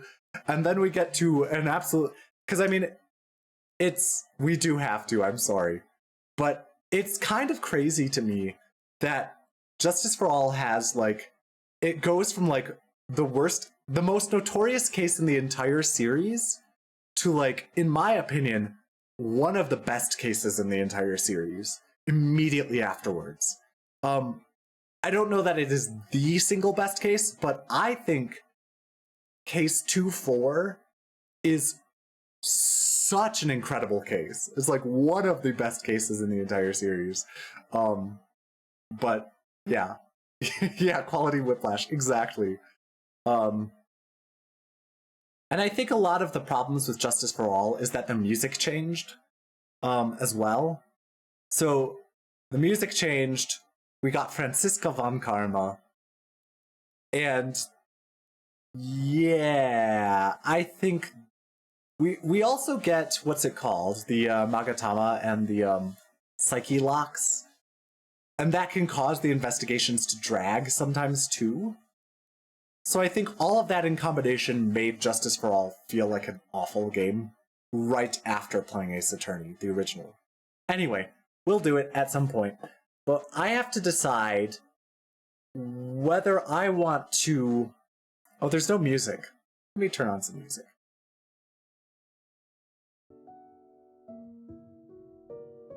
Let's change it back to just chatting. But I have to decide whether I want to do Rise from the Ashes and then Ghost Trick, or do Ghost Trick and then Rise from the Ashes. So what do you all think? I'd be willing to hear your advice on this. Because I'm willing to put this away for probably a couple months. If we do Ghost Trick, it's probably going to be a couple months before I return to Ace Attorney. Because it will probably take a while to get through Ghost Trick. It's a full-ass game. So...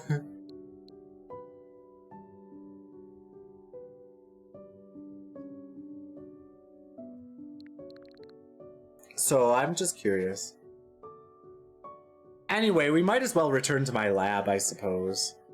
Let me put my grimoire away, let me get out my staff, and let's warp back to the lab.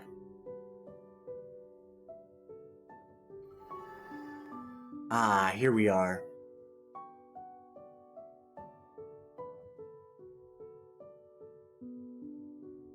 Okay, so it seems like people are... Okay, Brox. Alright then. But it seems like people think I should do Rise from the Ashes next. Okay, I get that. And I think it would make sense to run with the continuity, right? And I could still build this as Ace Attorney. Rise from the Ashes is really long. Luckily for the next couple weeks, I'm not super busy, so I might be able to do it in 3 streams. I might be able to do Rise from the Ashes in 3 streams. I think it's a 3-case, or a 3-day case. Is that correct? Jora, is it a 3-day case? I might be able to do 1 day per stream, like investigation plus trial. I do believe they are long, yes. And even if they're multi-part trials, like multi-save point trials, I think I can still do it. Because I'm not super busy this next month. So yeah. I think that might be what we'll do. Because that will work out well. I also have to think about what I want to do with Trials and Tribulations. Eventually when I get there. Because some of those... Like the last case in Trials and Tribulations, it's like 2 investigations, then like two parts of investigation, then like a trial. and I'm maybe 2 parts trial, and so I don't know what I should be doing with that for scheduling. So, yeah. Yeah. Although I will say that with Trials and Tribulations, the last case in Trials and Tribulations, that is the only time I've had such a long investigation where I've actually really, really liked the investigations. Right? Most of the time, those long investigations are just a drag. Like in Big Top. Frickin' Big Top, right? Oh god, and it's just like, you meet someone with psyche locks and you're just like, oh, alright. I don't know if I have the evidence yet to break your psyche locks, I'll go somewhere else. Yeah, Justice for All's investigations went on for so long and were so easy to get lost in. Okay, we have decided next week we will start Rise from the Ashes, so we will continue Ace Attorney.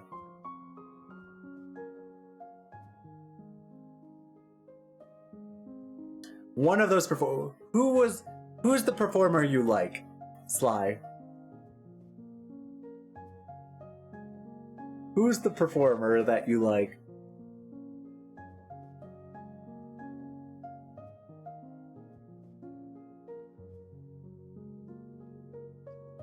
I think I already have my not too hard to answer.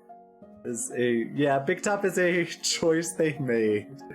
I think I already have my clown voice ready to go. It's a voice I'm stealing from ProZD. Or something like that. Oh, I think I have a good idea for the clown.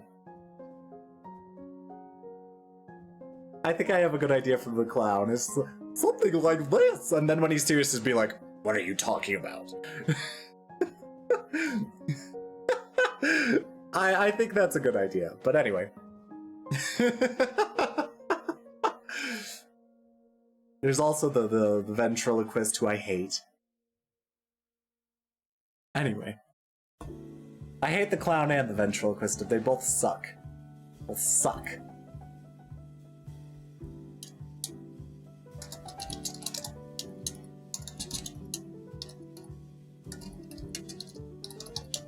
If you don't, that means you yourself admitted yourself that you suck. That's how I feel about the clown. That's how I feel about the clown.